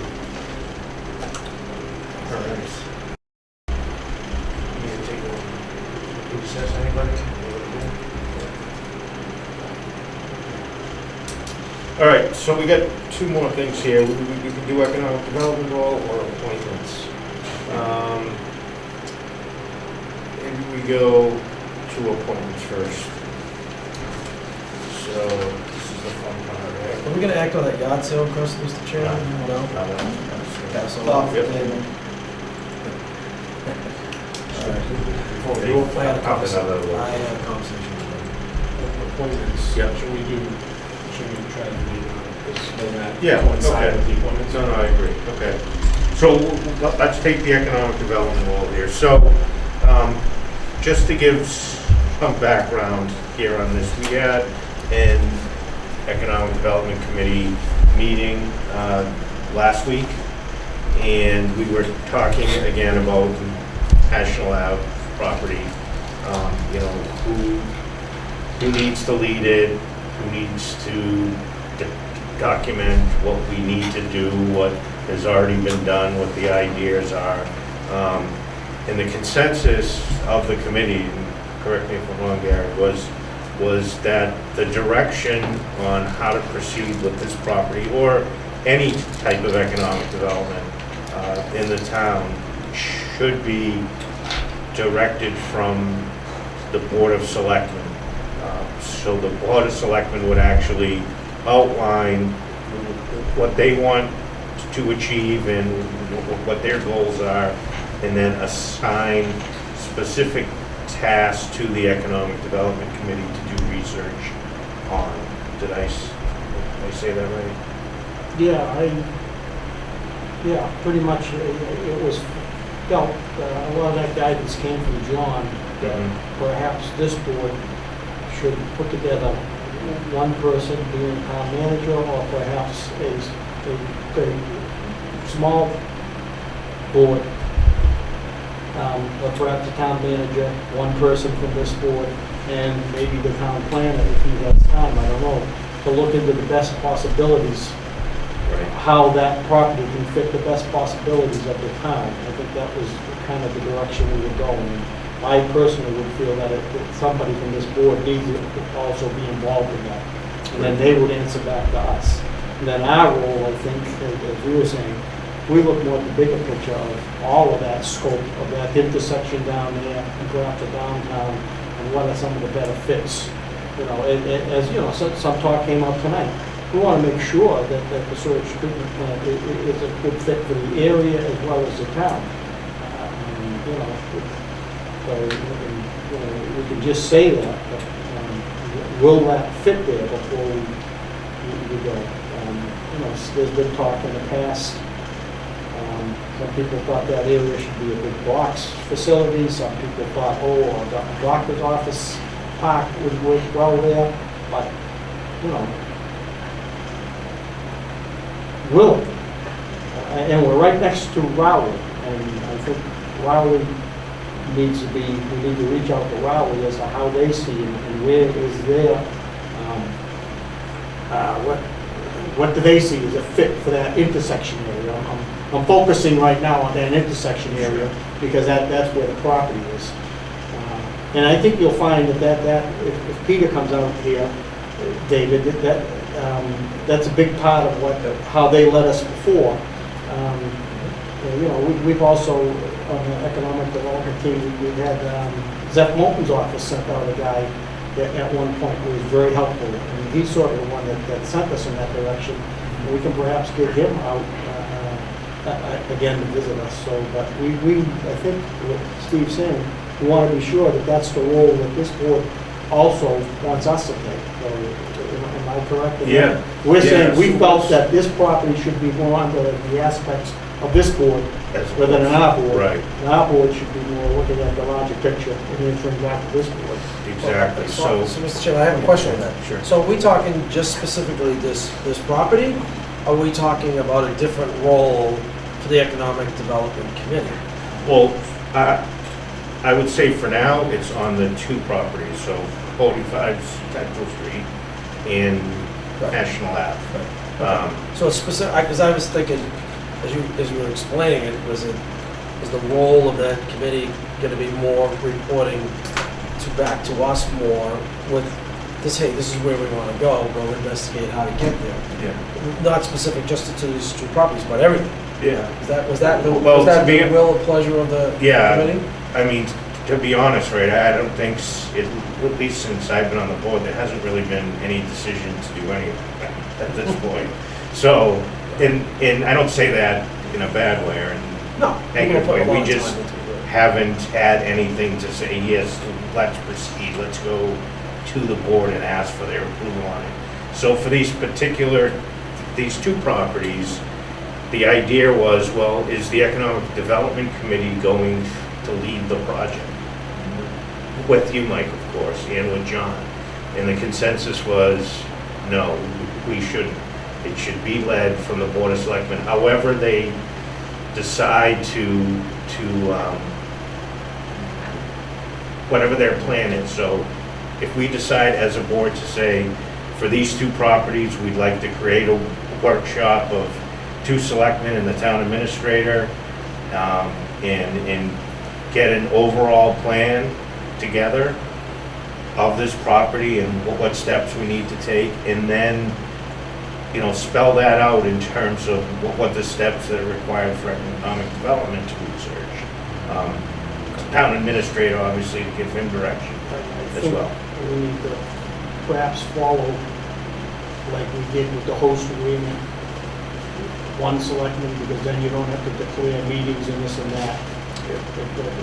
That might be the better. I mean, it may not be, but I just want to remember that. That was that was sort of Doug, Mike, and the attorney. And they didn't, they could have their own meetings without having, I believe you didn't have to post them and that. So, Right. So, I mean, it might be, if you get to, if you think you need 2 selectmen, that's fine. It's just, it makes it a little harder to bring the whole thing together. What's the pleasure of the board? Does anyone have any thoughts? I think the economic development role should be advisory. I think that if they're an advisory group to this board and they're collecting, all kinds of options, talking to different people, okay, and those people are advising to do certain things, the more that you talk to different people, the more ideas, that come to the forefront. But that, I think they can collectively, accept all those suggestions and then come back here and say, all right, this is what we found out, this is what was suggested, what do we feel about this, this, and this. And then at some point in time, this board, I would think, would have to make those final decisions based on the collective, information that we got from that advisory board. So, So if I could are check we in- saying that? Go ahead. Okay, go ahead, Jeff. The Economic Development Committee is appointed by the Board of Selectmen. So what I think economic development will be doing is gathering all the information necessary for the land use, let's say, policy, or what we want to see for economic development within the town, and formulate that, and then bring it before the Board of Selectmen for finalization. But can I make a suggestion on that, though? I think there should be one point person for the Board of Selectmen.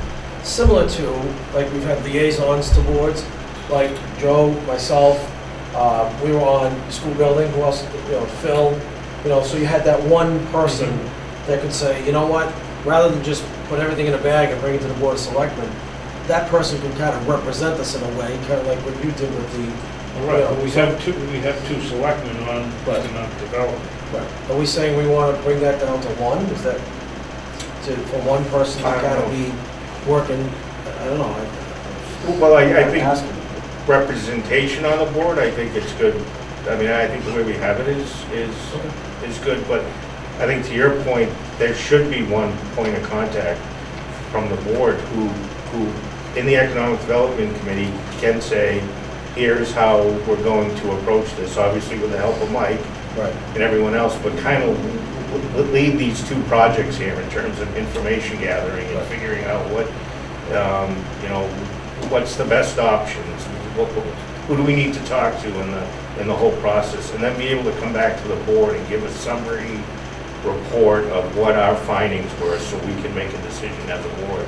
Because I was kind of lining up like Gary does, that's CIP,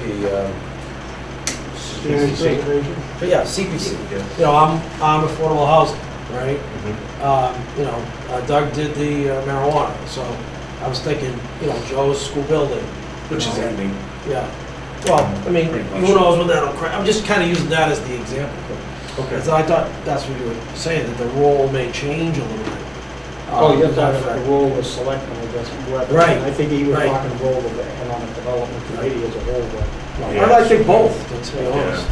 So I just was throwing that out there. Yes, that was just the feedback, because we started going down the path of, Do they feel like 2 selectmen on that board is sending mixed messages or anything? I think there was just confusion as to who's leading the project. Okay. who's leading all the investigation, who's leading the information gathering, who's the point person that's gonna collect all this data and be able to provide a comprehensive report to the board. Us, and we haven't decided that. I No one- think, yeah, I think Well, I that think it would committee be could the do chair, that. which would be you. But I think the whole committee Yeah. can produce that report, and then I have my whoever the thoughts on point it, person yeah. is just come to the board.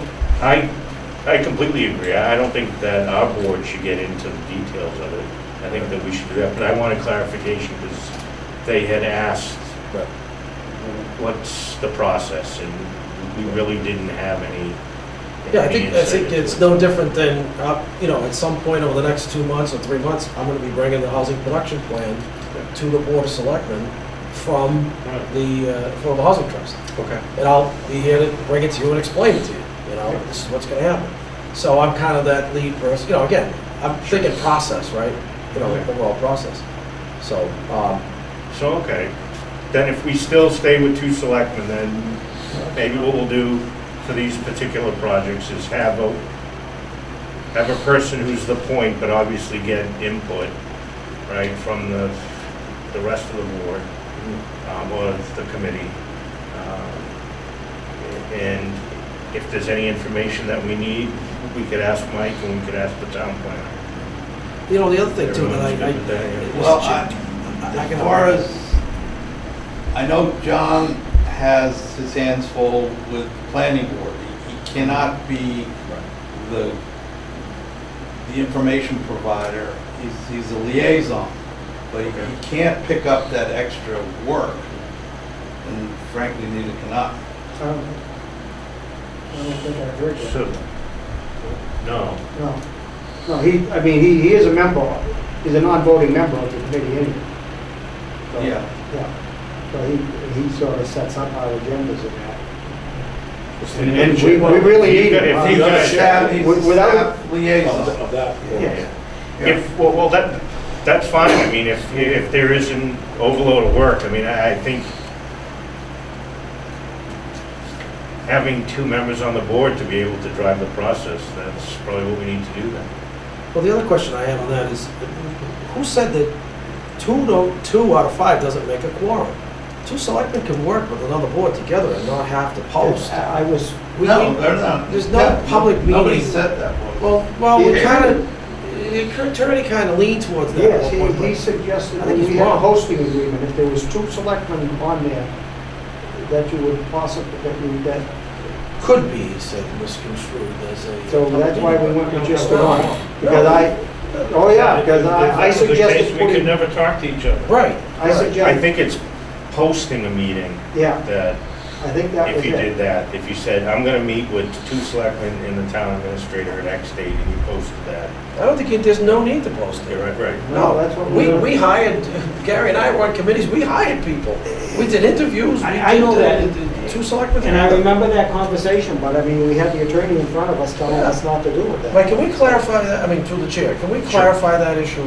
That if 2 selectmen meet with, over this property, with you and, you know, any other people at town hall, we don't, it's not considered a public meeting, it has to be posted. Well, You have to have a if it's a subcommittee of the board, it's not the 2 selectmen, it's appointed. Oh, if a subcommittee has a meeting. Yeah, if it's considered a subcommittee of the selectmen, then it's a posted meeting. I got it. See, and the That's ones the we had, we were posting. Right, yeah, that's the confusion. Yeah.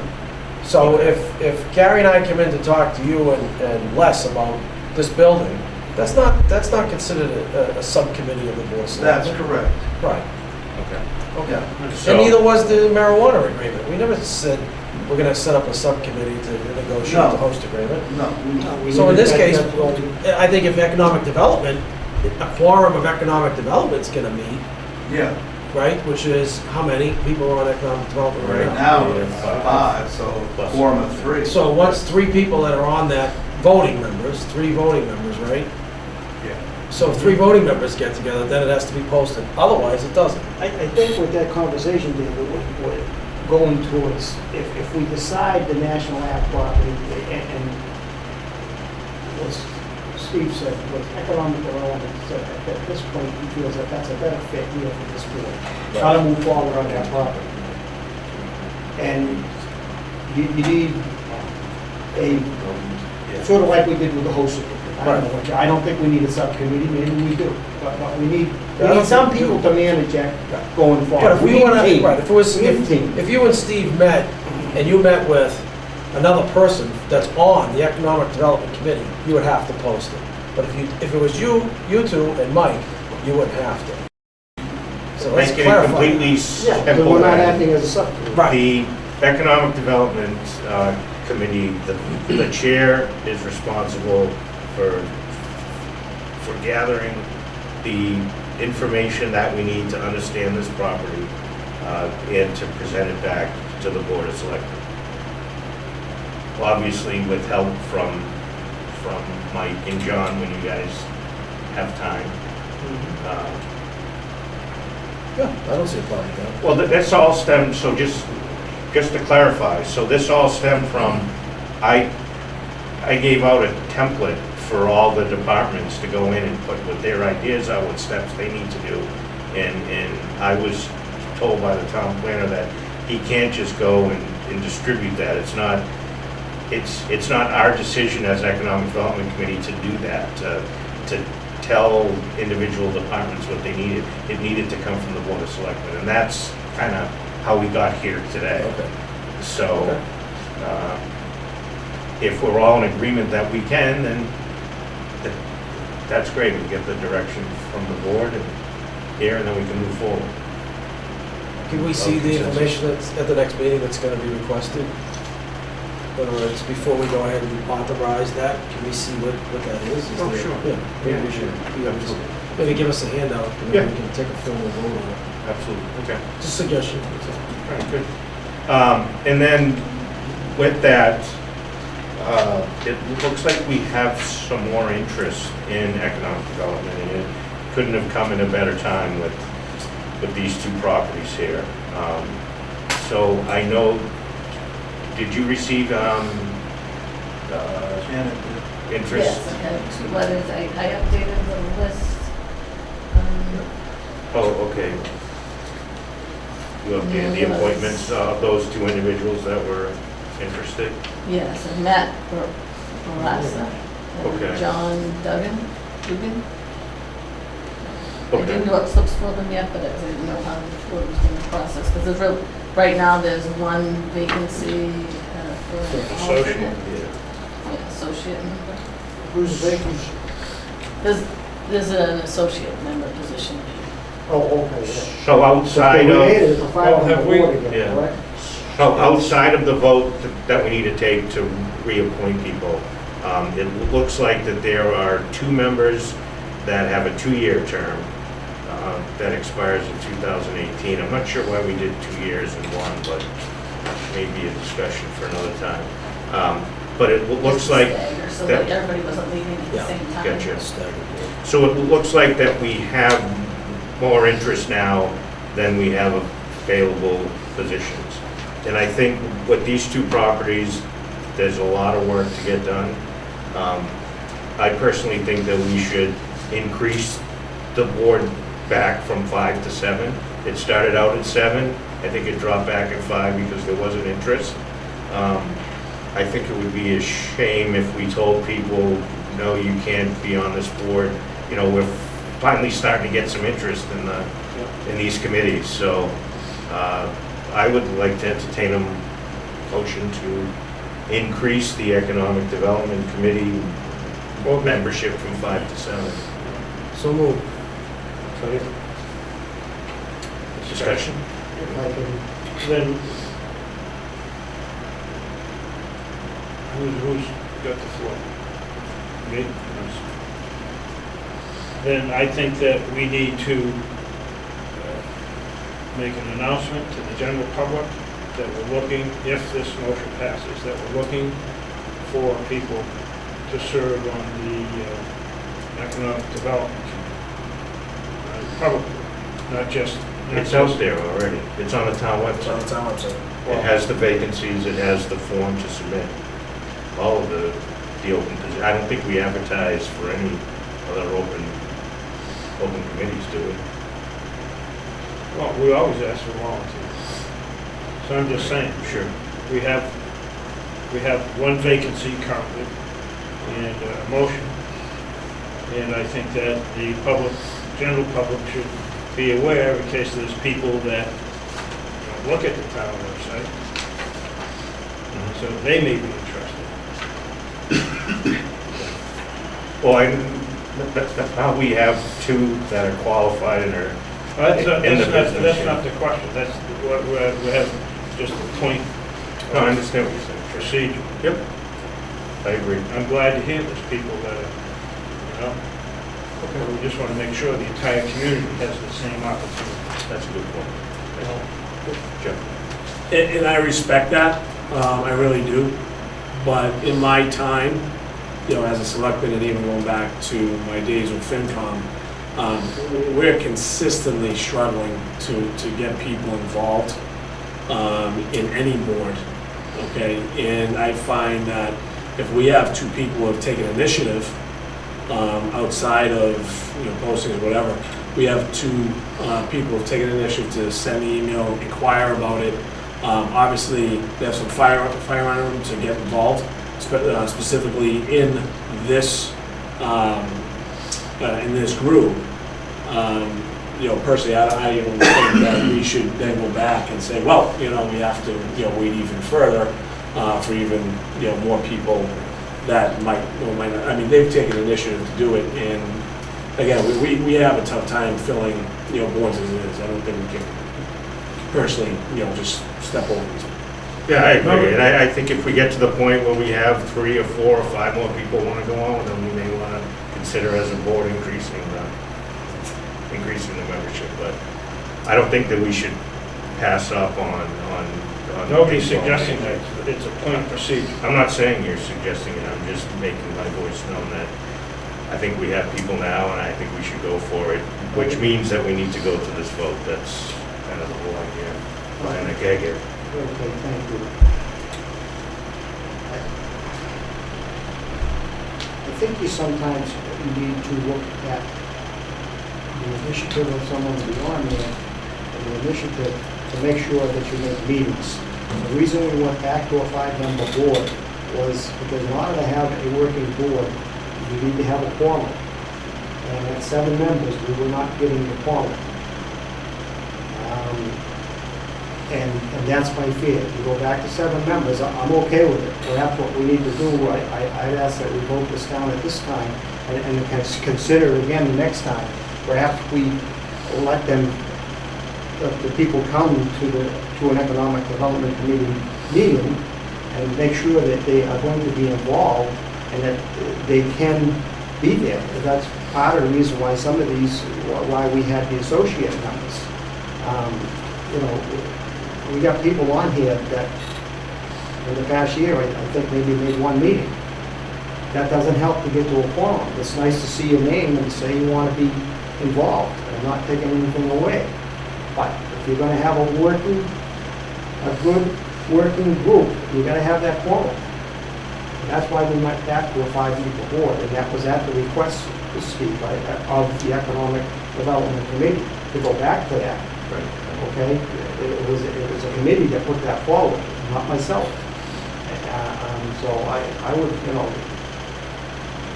I'd ask you to hold off on this tonight until Economic Development Committee, we make sure that those people come to a meeting.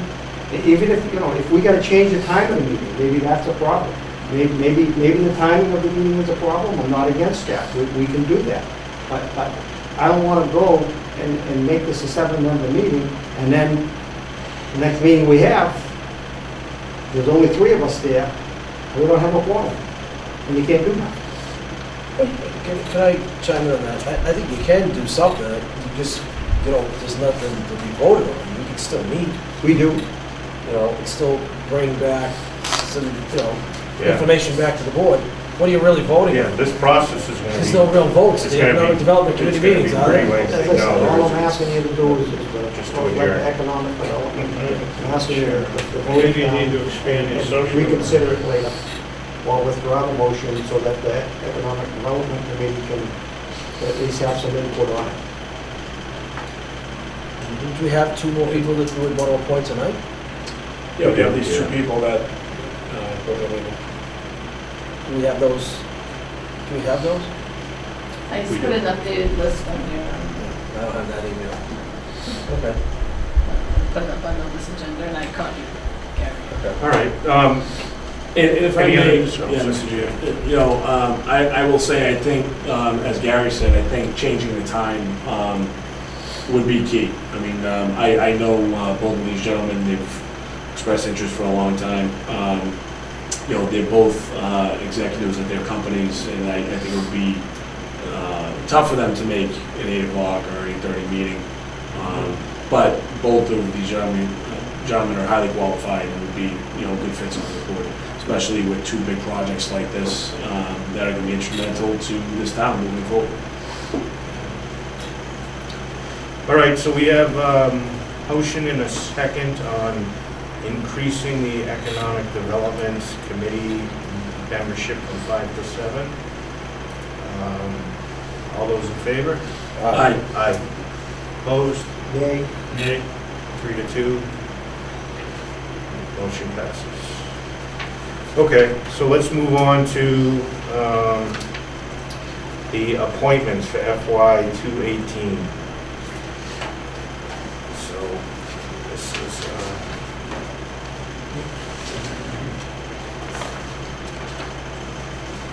Mr. Chairman, I make a motion that we appoint Mike Farrell as the ADA coordinator with a term to expire 6/30/2018. do I have a second? Second. Discussion? All those in favor? Aye. Unanimous? Okay. Mr. Chairman, I make a motion that we appoint Paul Nelson to the Affordable Housing Task Force with a term to expire 6/30/2018. Second. Discussion? Yeah, Yes, Karen. Karen Conway's a question mark. I don't know who she is. Maybe we She got some sent in a information, did request she? to. Yeah, we would want to see her come to the next Affordable Housing Trust meeting to discuss some things with her.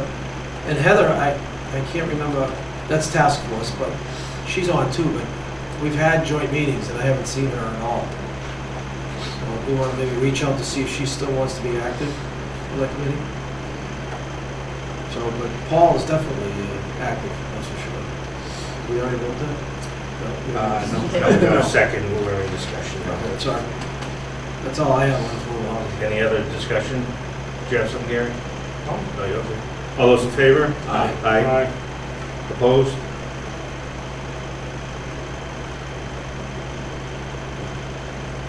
Did you vote, Gary? Aye. Aye, perfect. Unanimous?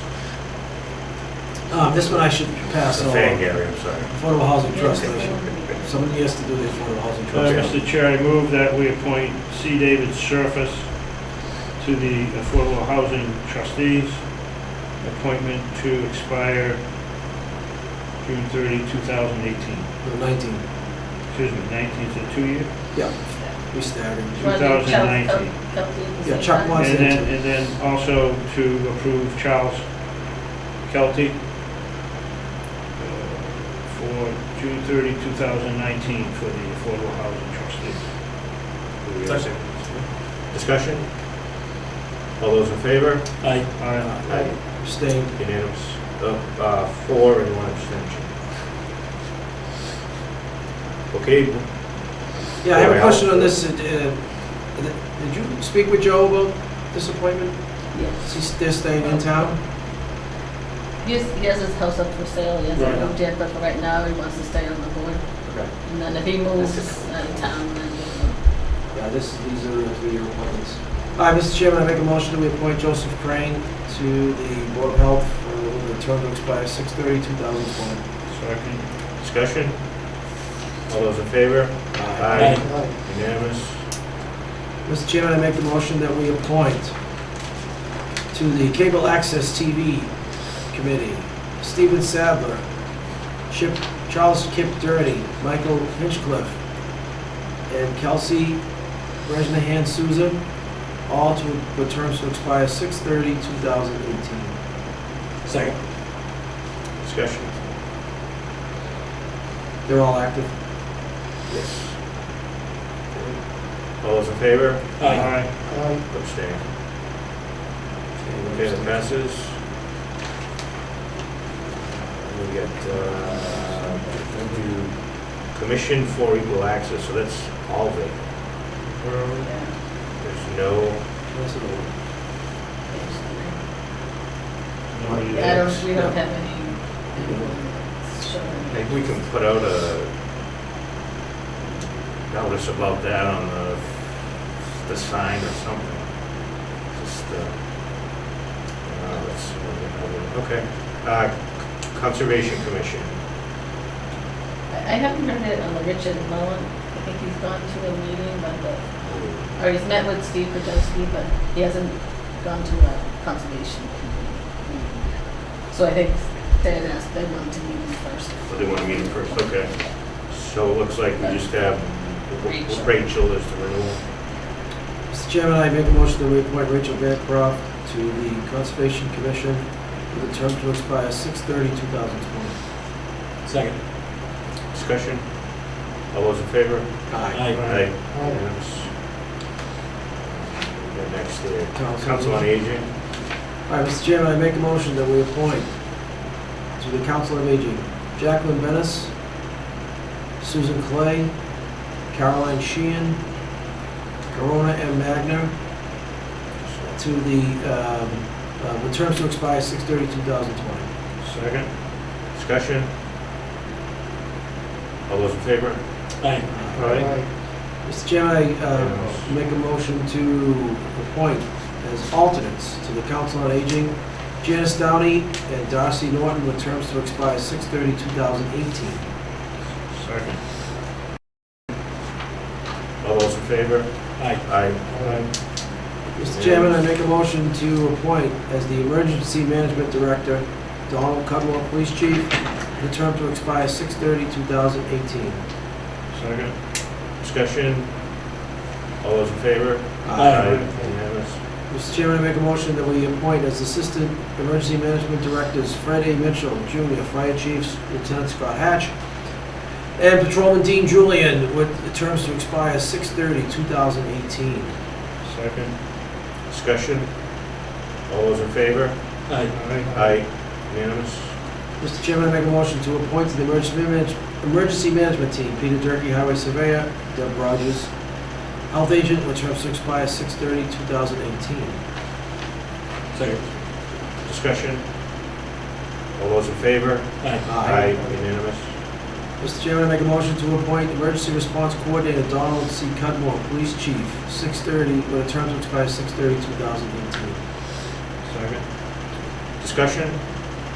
All those in favor? Aye. Aye. Unanimous.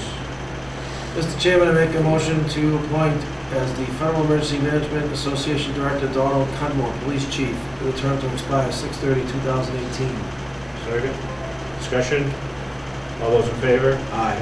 Aye. Unanimous. Mr. Chairman, I make a motion to appoint as Federal Emergency Management Association Assistant Director Fred A. Mitchell, Jr., Fire Chief, with a term to expire 6/30/2018. Second. Discussion? All those in favor? Aye.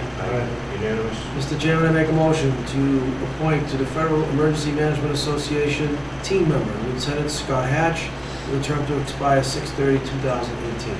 Second. Discussion? All those in favor? Aye. Unanimous. And I'll take a break from this. Okay. So the Economic Development Committee now, so we just voted to increase that from 5 members to 7. The 2 new members were, is it, no, actually, they're not on this one, right? I did you update just, him. oh, you did, okay. But it's Matt Matt Barassa Barassa. and John. John Duggan. Matt Barassa.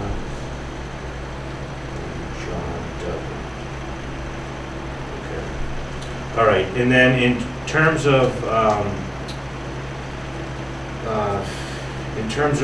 representation from the Board of Selectmen, so I still wish to be on the committee. I know that Joe also has some interest, and I think he did last year as well. And I know that you have interest, Gary, I assume, to be back on it, so that kind of leaves us in a... Well, you know, and if I may add, you know, the school building committee is, you know, pretty much winding down. So I'm gonna have some time to put to us on that. So, you know, if I can be part of this, you know, that would be great. So I'd like to put my name in. My 2 cents on that would be, it would be good to have the chair as part of that committee to really reflect upon, you know, some of the wishes of what's going to fly with the Board of Selectmen. I don't know, that's just my 2 cents, but. I think that we have these positions already filled. I haven't heard anybody saying that they didn't want to be on it. So I think that if there's not a resignation from that committee, then we should vote on the people that are there that desire to be on here, that are on the list. Good luck with that. As you can see, there's a push here to take it over by certain members of this board. I'm going to be quite blank. So I'll just Please do so. take it over and I'll withdraw. How's that sound? Okay? Well, No, go Gary, ahead. whoa. No, I think To everybody be- should have the opportunity Yeah, to be on it. I was just gonna say for you guys to have a discussion, if you remember last year, so I I had, remember last year, I was at every meeting. let me finish. I had a desire to be on CPC, Yeah, right? And we had a discussion, and we decided, okay, I'll give this up, you take this, right? we've had our discussion and I told you I will withdraw. I'm just referring to your Okay. previous comment, Thank you. so, all right. How So, has the attendance been on economic development? There has been 3 regular attendees during the past year. I won't mention names. I've gotten emails. There have been from- other members that have come once and another several times. I've gotten emails from people saying that they can't make it because they're getting the kids ready for school. It's 7:30 in the morning. Mr. Chairman, So that's, can I make a suggestion? Yeah, In the sure. future, for these types of things, can you guys, I think members should work it out ahead of time, so it doesn't come to this board in this manner. Listen, you know, there's more going on here than what you want to say, okay? So just- Gary, I just have let no it go. clue what you're talking about. Okay. My suggestion would be, I'd like to see the chair. Mr. Chair, on if it. we're gonna vote on it, let's vote on it. You know, enough Go of the, ahead. enough of the You got, crime. I withdrew, so we'll put the names out Good, there. let's go. Let's vote it out then. I just don't like Let's move the innuendos, that's all. yeah, that's why It's I no- made the comment I made. It's a comment. All right, so what am I doing here? So, So Gary, are you withdrawing? Yeah. As I stated, there's a certain push to take over the Oh, committee, go. let them take it over. all right, Mr. Chairman, I make a motion that we appoint Stephen Sadler, Charles Durney, Matt Barassa, and John Duggan to the Economic Development Committee with a term to expire. Am I going in there? Hang on. I wanna back up a minute, because are these supposed to be staggered, or they're all 1 years? Jen? Because then the whole board gets re-voted. Do these Well, there's Wayne stagger? Snow, Jim Lacy, and John Cashel, which are Which is next year? right, 18 and 19. I lost my. But are the selectmen just 1 year, or is it's always 1 year for selectmen, or?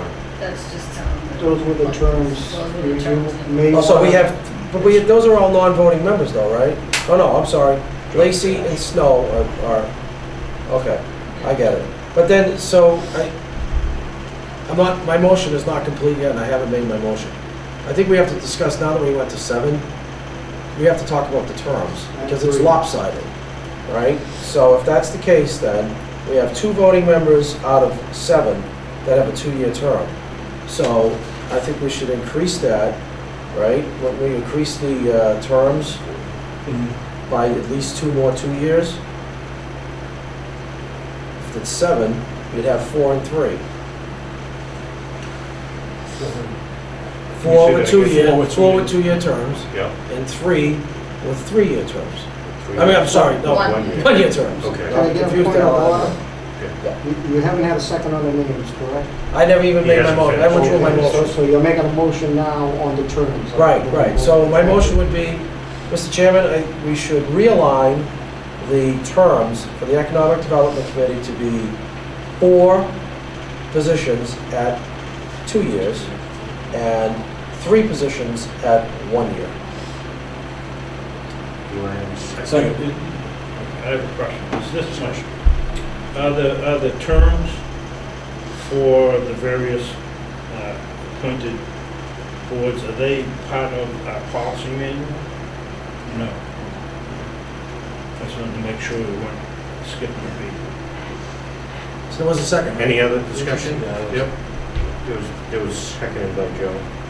Any other discussion? Hearing none, all those in favor? Aye. Aye. Opposed? 3-2.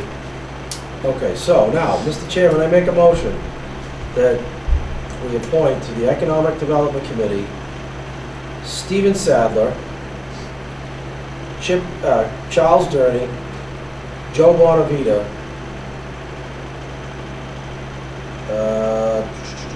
I'll restate that again. Let me get the names right, because I'm going to do we already have 2 of the 2 years filled? All right, so, I withdraw my motion, start again. Mr. Chairman, I make a motion to appoint to the Economic Development Committee for a 2-year term, Joe Bonavita and Stephen Sadler. Terms to expire 6/30/2019. Second. Discussion? Yes. Can you tell me anything about these folks? I already heard from Joe. I guess these are all professionals. Is that what it is? Well, we're not voting on them. We're voting on Steve and Joe right now. The only 2 I made the motion on was Steve and Joe for 2-year terms. Oh, okay. Any other discussion? All those in favor? Aye. All right. Okay, so that's done. Unanimous, okay. All right, Mr. Chairman, I make a motion to appoint to the Economic Development Committee Charles Durney. Right? Yep. Okay. So that gives me 2, that's 3, 4, 5. Okay, and Matt Barassa and John Duggan to the Economic Development Committee for 1-year terms with terms to expire 6/30/2018. Second. Discussion? I have a question. If Sure. we have an attendance issue on economic development, then whomever the issues surround, should we be speaking with them about whether they're really interested and are they going to be attending meetings? I think anybody's open to have a discussion with any member of any committee on the town. I think. Well, then, I guess the question would be, what do we do when we have people who say they want to be on boards, appointed committees, and they don't show up? How often It's up to can that that chairman. Be up to the chair of That's up to the that chairman, committee you to know. have a conversation with them. And they have them removed. If I may, Yeah, go ahead. I'll let Mike go. Why can't the Board of Selectmen have an attendance policy? Thank you. Right. If you I'll be miss happy to take X that. amount of meetings, unexcused meetings, then you forfeit your office. So we're gonna do that with every board? Probably. In town? Yeah. Well, you can't do it with the elected boards. But we're gonna do that for every board in town outside of those boards because of this? We're making all new rules because of this? No, If I No, I don't need to. If I may, Mr. Chair? Just 1 second, I have to say this, I mean, I'm surprised that we've got interest, and we haven't had interest in committees or boards in a long time. And we're arguing here about, we have people, and we're already saying, are they gonna show up? There are people that wanna be on these boards. Point of order here, Mr. Chair. Sure. I asked about the current committee that was mentioned that there were attendance issues by some of the members. That's all I did was, I wasn't speaking about anybody else that is gonna be new to that economic development. But we've noticed, David had mentioned it in affordable housing, whatever, that there's, a person there, he doesn't know they haven't showed, and I know it's happened on conservation, and it's not just economic development, Yeah. but it's just a matter of, I understand your point. so it has And nothing to do I with think we need, anybody else. I understand that. I think we need to take that up at a separate meeting if we want to talk about, attendance and I think we all should. that. Okay. All right, so we have a motion on the table for the one-year term for Charles, Matt, Faraz, and John Duggan. Did we get a second? Yeah. So a second from Joe. Any additional discussion? These terms in 2018. 1 year, yes. Hearing none, all those in favor? Aye. Aye. I'm gonna abstain because I'm not against new members, but I need more points. Does Richie Williams want to be reappointed? Or we talk to Richie Williams? We have, So we can get in touch, yeah, let's skip over and we'll get in touch with you. So that was, did you vote in the affirmative, Doug? I'm sorry, what? Did you vote in the affirmative for this, the three? For the three people? Yes. Well, yeah. All right, No, I- so 4, yay, 1 abstention. So I think we really, in the future, we need to make these things more than just on the website, so people know. I'm glad these folks are stepping up. But this is just an ongoing. Yeah. But if I Well, may, we're starting- what other We're moving avenues? away though from it, right? We've already taken down the board and we haven't heard any complaints from I anybody understand on the that. board, have we? It's in that direction. That's the reality We're going in a new direction. of communication. Well, I mean, that's the reality. Whether we Then make like the it- announcement from here. I'm sorry? So make the announcement if we're looking for members of certain. We do that pretty hard. Yeah, I think we do. I do that. Yeah. We should do it on a regular basis, because we go through the year with empty slots all the time. No, I think that's a good idea. If you'd like to, do you want to be the point person for each meeting and you can go through and see who's vacant and All we need to do is make a plea, say, we need volunteers for these committees. I know, and I'm asking if That's you want to fine. be the point person. That's fine. We've also put it out in the electric bills, in the water Yeah, bills. yeah, because we've done that before. You know, folks, not for nothing. I mean, I'm going to admit, I'm the one who brought these two in. If everyone has a real desire to bring people into these boards, start talking to people. All right, if you find a vacancy on a certain board, talk to friends, talk to other people that you see, talk to people on Facebook. I don't care. I went out and I have been talking to people to try to bring them into these boards, to bring them in to get some interest going. All right, so I'm not sure what else we're gonna do. I mean, we posted it, saw an email to the board, the directors of these boards. Are we gonna put it on the sign too? I mean, Sure, why not? Sure, list them all. The newspaper will pick it up. Yeah. The newspaper Yeah. will Right. Because everyone reads the newspaper. I don't know. The best is word of mouth and through the internet, guys. It is what it is. And I think we did both, or at least I'm always talking to people, and the internet's the other big one. I'm sorry, it's just how it is. I don't know why you're taking it personally. Nobody's talking about these folks that have It's said, not "Oh, I taking don't it think-" personally, I guys. don't think It's a anybody matter of does, no. finding the right passage or the right outlet to let people know. All right, and I'm finding that, well, all right, we should let people know on a constant basis, fine, just talk to people. That's the best way, is word of mouth on these boards. All right, I mean, I made it onto FinCom through word of mouth. I never really stepped up. I talked to someone and they said, I think you'd be great for this board.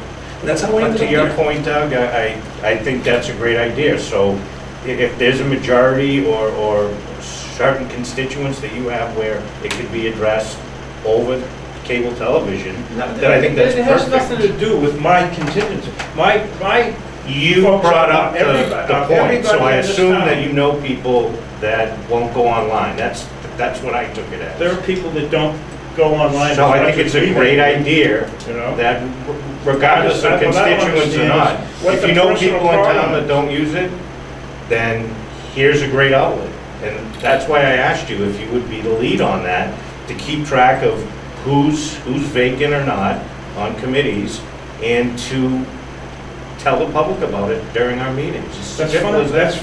fine. But I don't know why we're sitting here arguing, and why Joe has got somehow is defensive because he went out and talked to a couple of people. Because, Well, that's because great, look, we though. meet all year, and now that we're voting on 2 members of the Economic That has Development nothing to Board. do with Yeah, it. it does, because this is the topic of discussion on how this came around, Doug.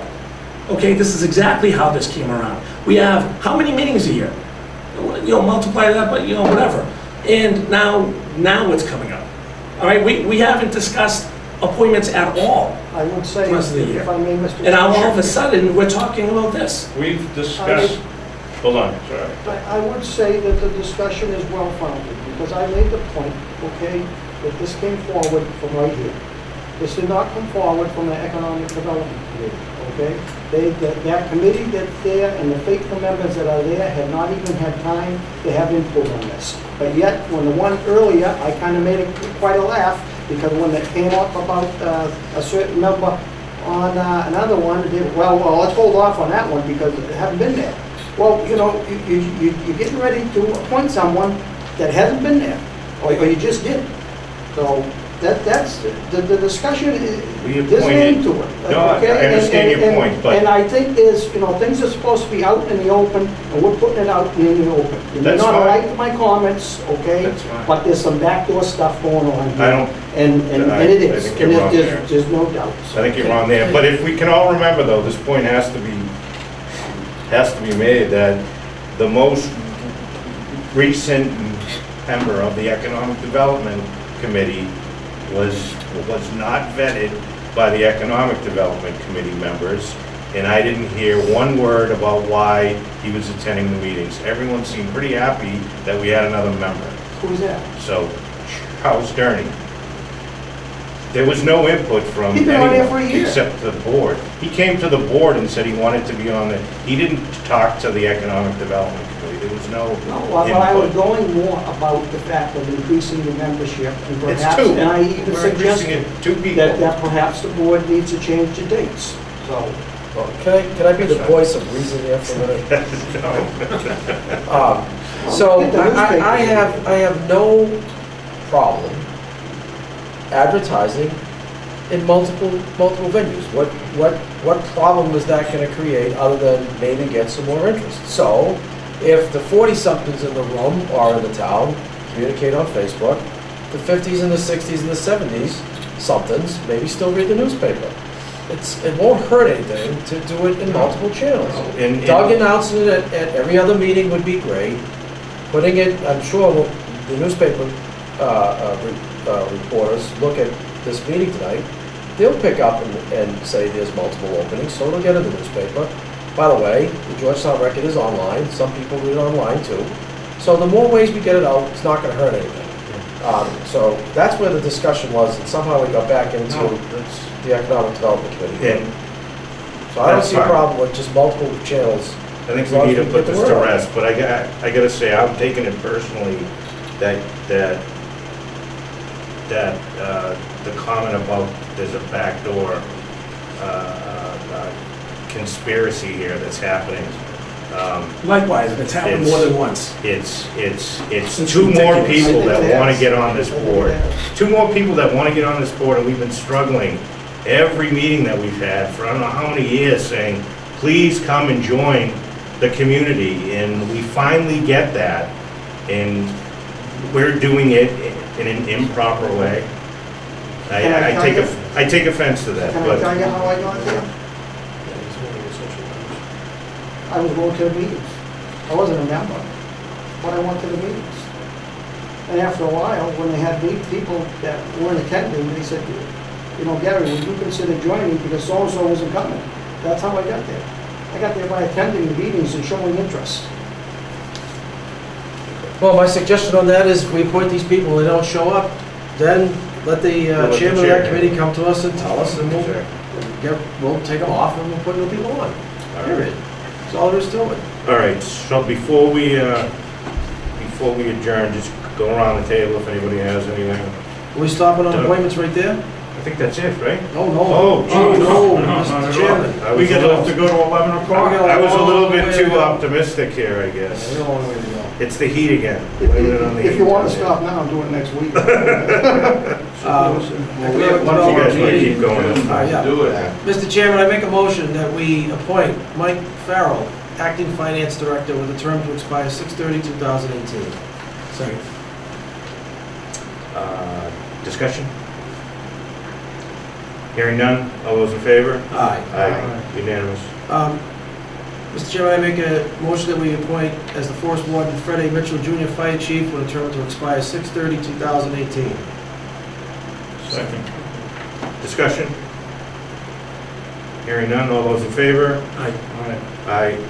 Mr. Chairman, I make a motion that we appoint Hazardous Materials Coordinator Fred A. Mitchell, Fire Chief, term to expire 6/30/2018. Second. Second. Discussion? Hearing none, all those in favor? Aye. Aye. Unanimous. Mr. Chairman, I make a motion that we appoint to the Hazard Mitigation Planning Committee Deb Rogers, Steve Pajemski, John Cashel, Peter Durkee, Fred Mitchell, Donald Cudmore, David Schofield, Mike Farrell, and Lou Mammalette, all with terms to expire 6/30/2018. Second. Discussion? Lou Mammalette has left the employee of the town. Oh, really? Yes.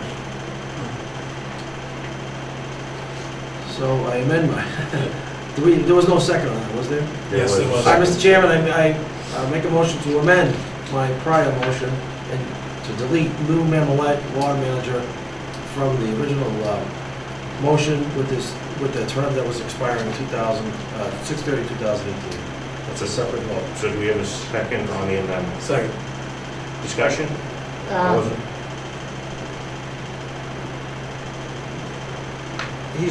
He's still a town resident. Do we have a new water manager? Yeah. Well, maybe, why don't we vote the motion and then perhaps, We're voting him as the position rather than a citizen, so if he's no longer the water manager, then he's out. okay, so it goes more by the position? Yeah. Okay, thank you. All those in favor on the amendment? Aye. Aye. Unanimous. So going back to the original motion that was amended, we had a second. Any discussion? Hearing none, all those in favor? Aye. Unanimous. Mr. Chairman, I make a motion that we appoint to the Historical Commission Louis Dispenza with a term to expire 6/30/2020. Second. Discussion? Hearing none, all those in favor? Aye. Aye, unanimous. Mr. Chairman, I make a motion that we appoint as associate member to the Historical Commission Martha Robinson, term to expire 6/30/2018. Second. Discussion? Hearing none, all those in favor? Aye. Aye. Mr. Chairman, I make a motion that we appoint to the Merrimack Valley Planning Commission Representative John Cashel with a term to expire 6/30/2018. Second. Discussion? Hearing none, all those in favor? Aye. Aye, unanimous.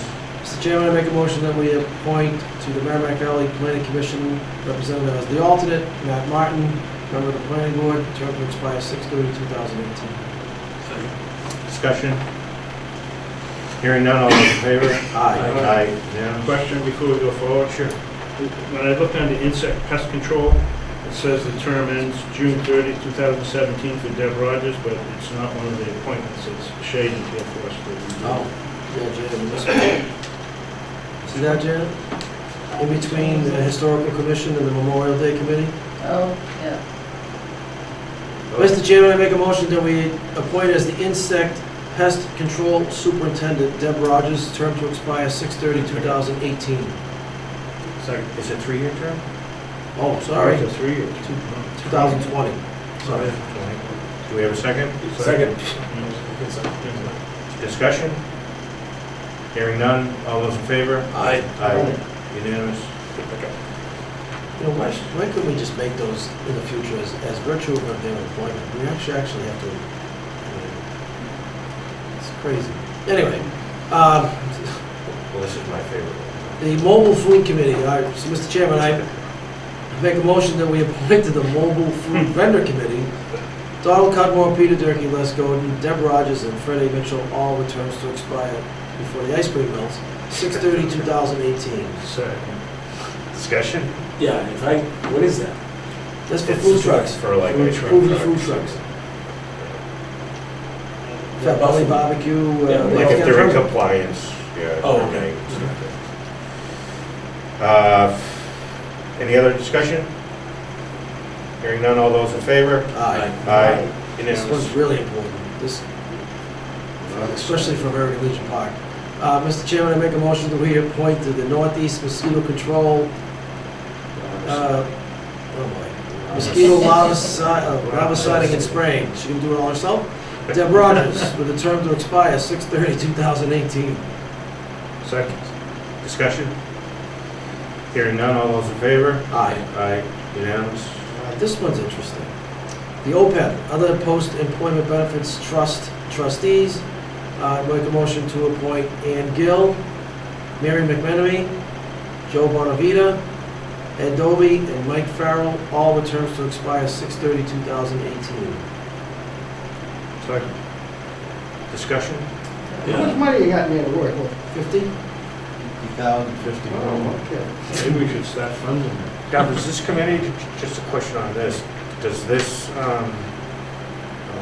They haven't met do yet. these trustees, do they actually, could they benefit from discussions with Maya, or no, that's outside the? No, this is, it's a bylaw, Okay, and the people are there by position. okay. And they manage the 50,000, I mean, Yeah. that's Okay. basically it. Any other discussion? Hearing none, all those in favor? Aye. Aye. Unanimous. Park and Rec.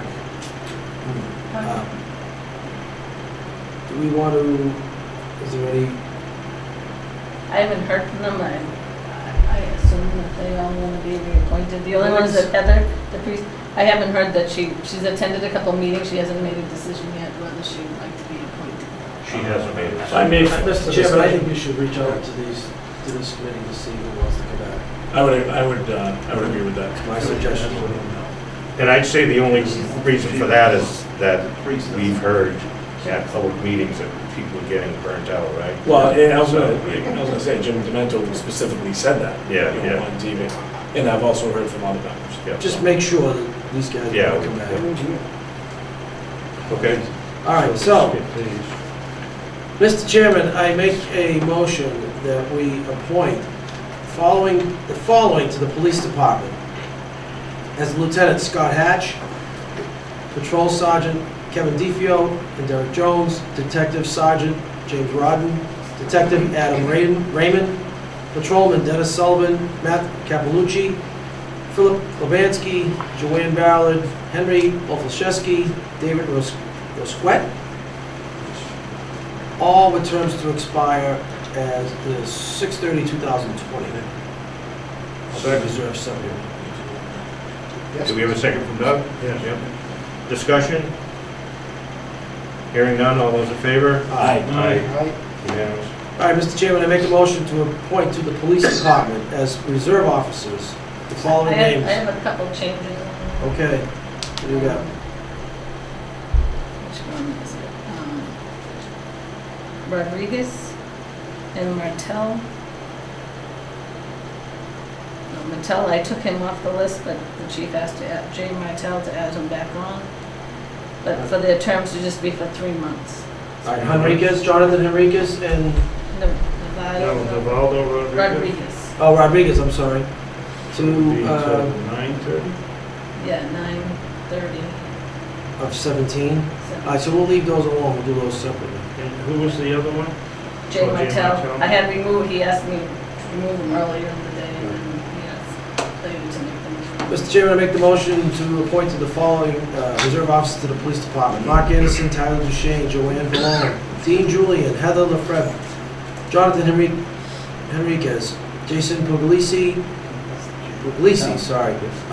Taylor A. Ford, Justin Perry, Jacob Fitzgerald, Mark Gagnon, Gregory Levesque, and Robert Joyce III, all with terms to expire 6/30/2018. Second. Discussion?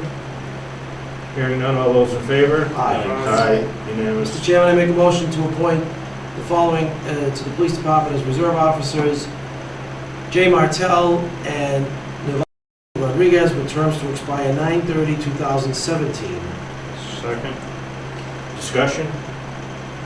All those in favor? Aye. Aye.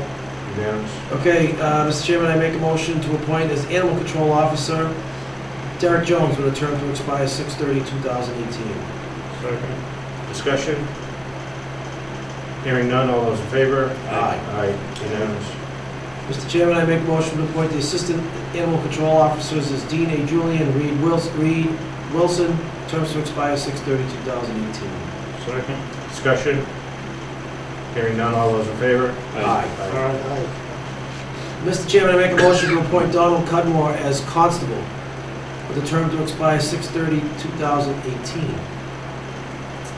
Second. Discussion? Hearing none, all those in favor? Aye. Aye, unanimous. Suggestion, would it be worth it to have Mr. Murphy to come in and see us? He hasn't come in and seen us in a while. He did send in a packet to be reappointed. He did? Yes. Okay. He called me today because he thought he got appointed last week.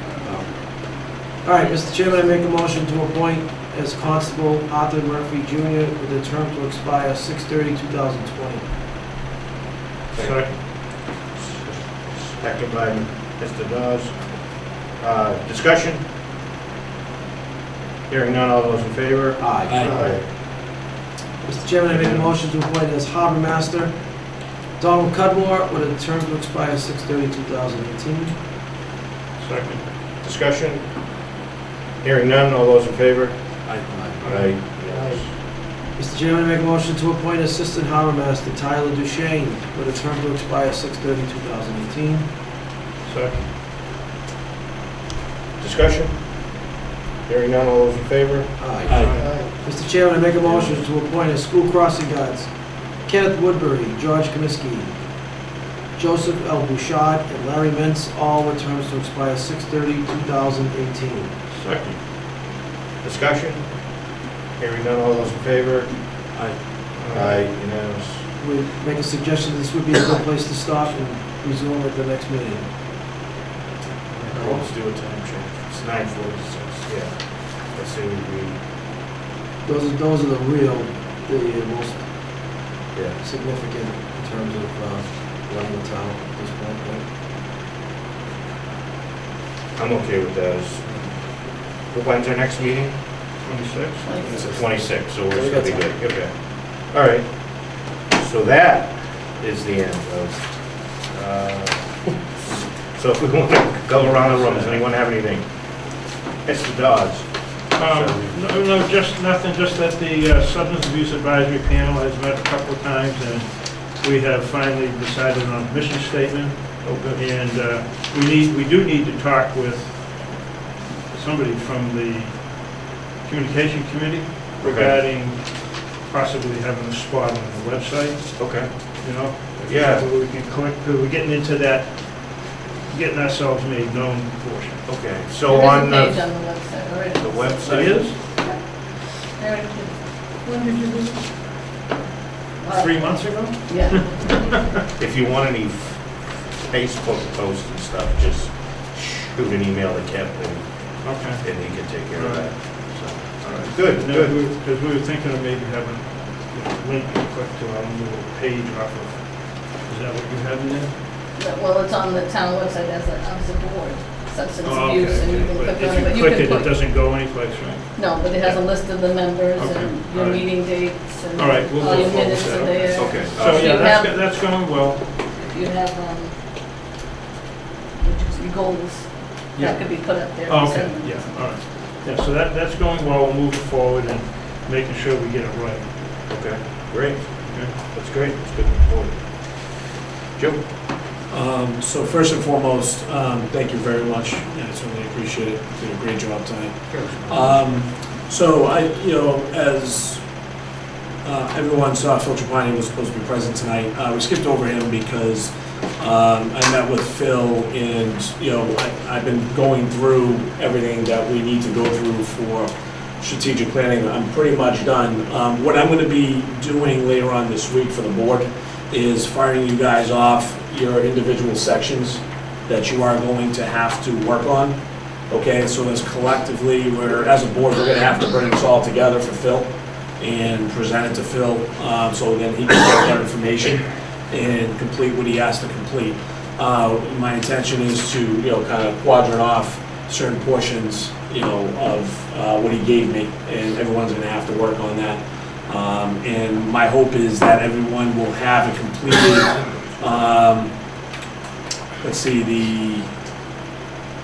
let's try for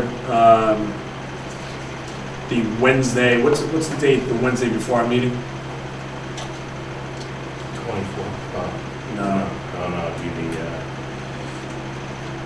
23rd.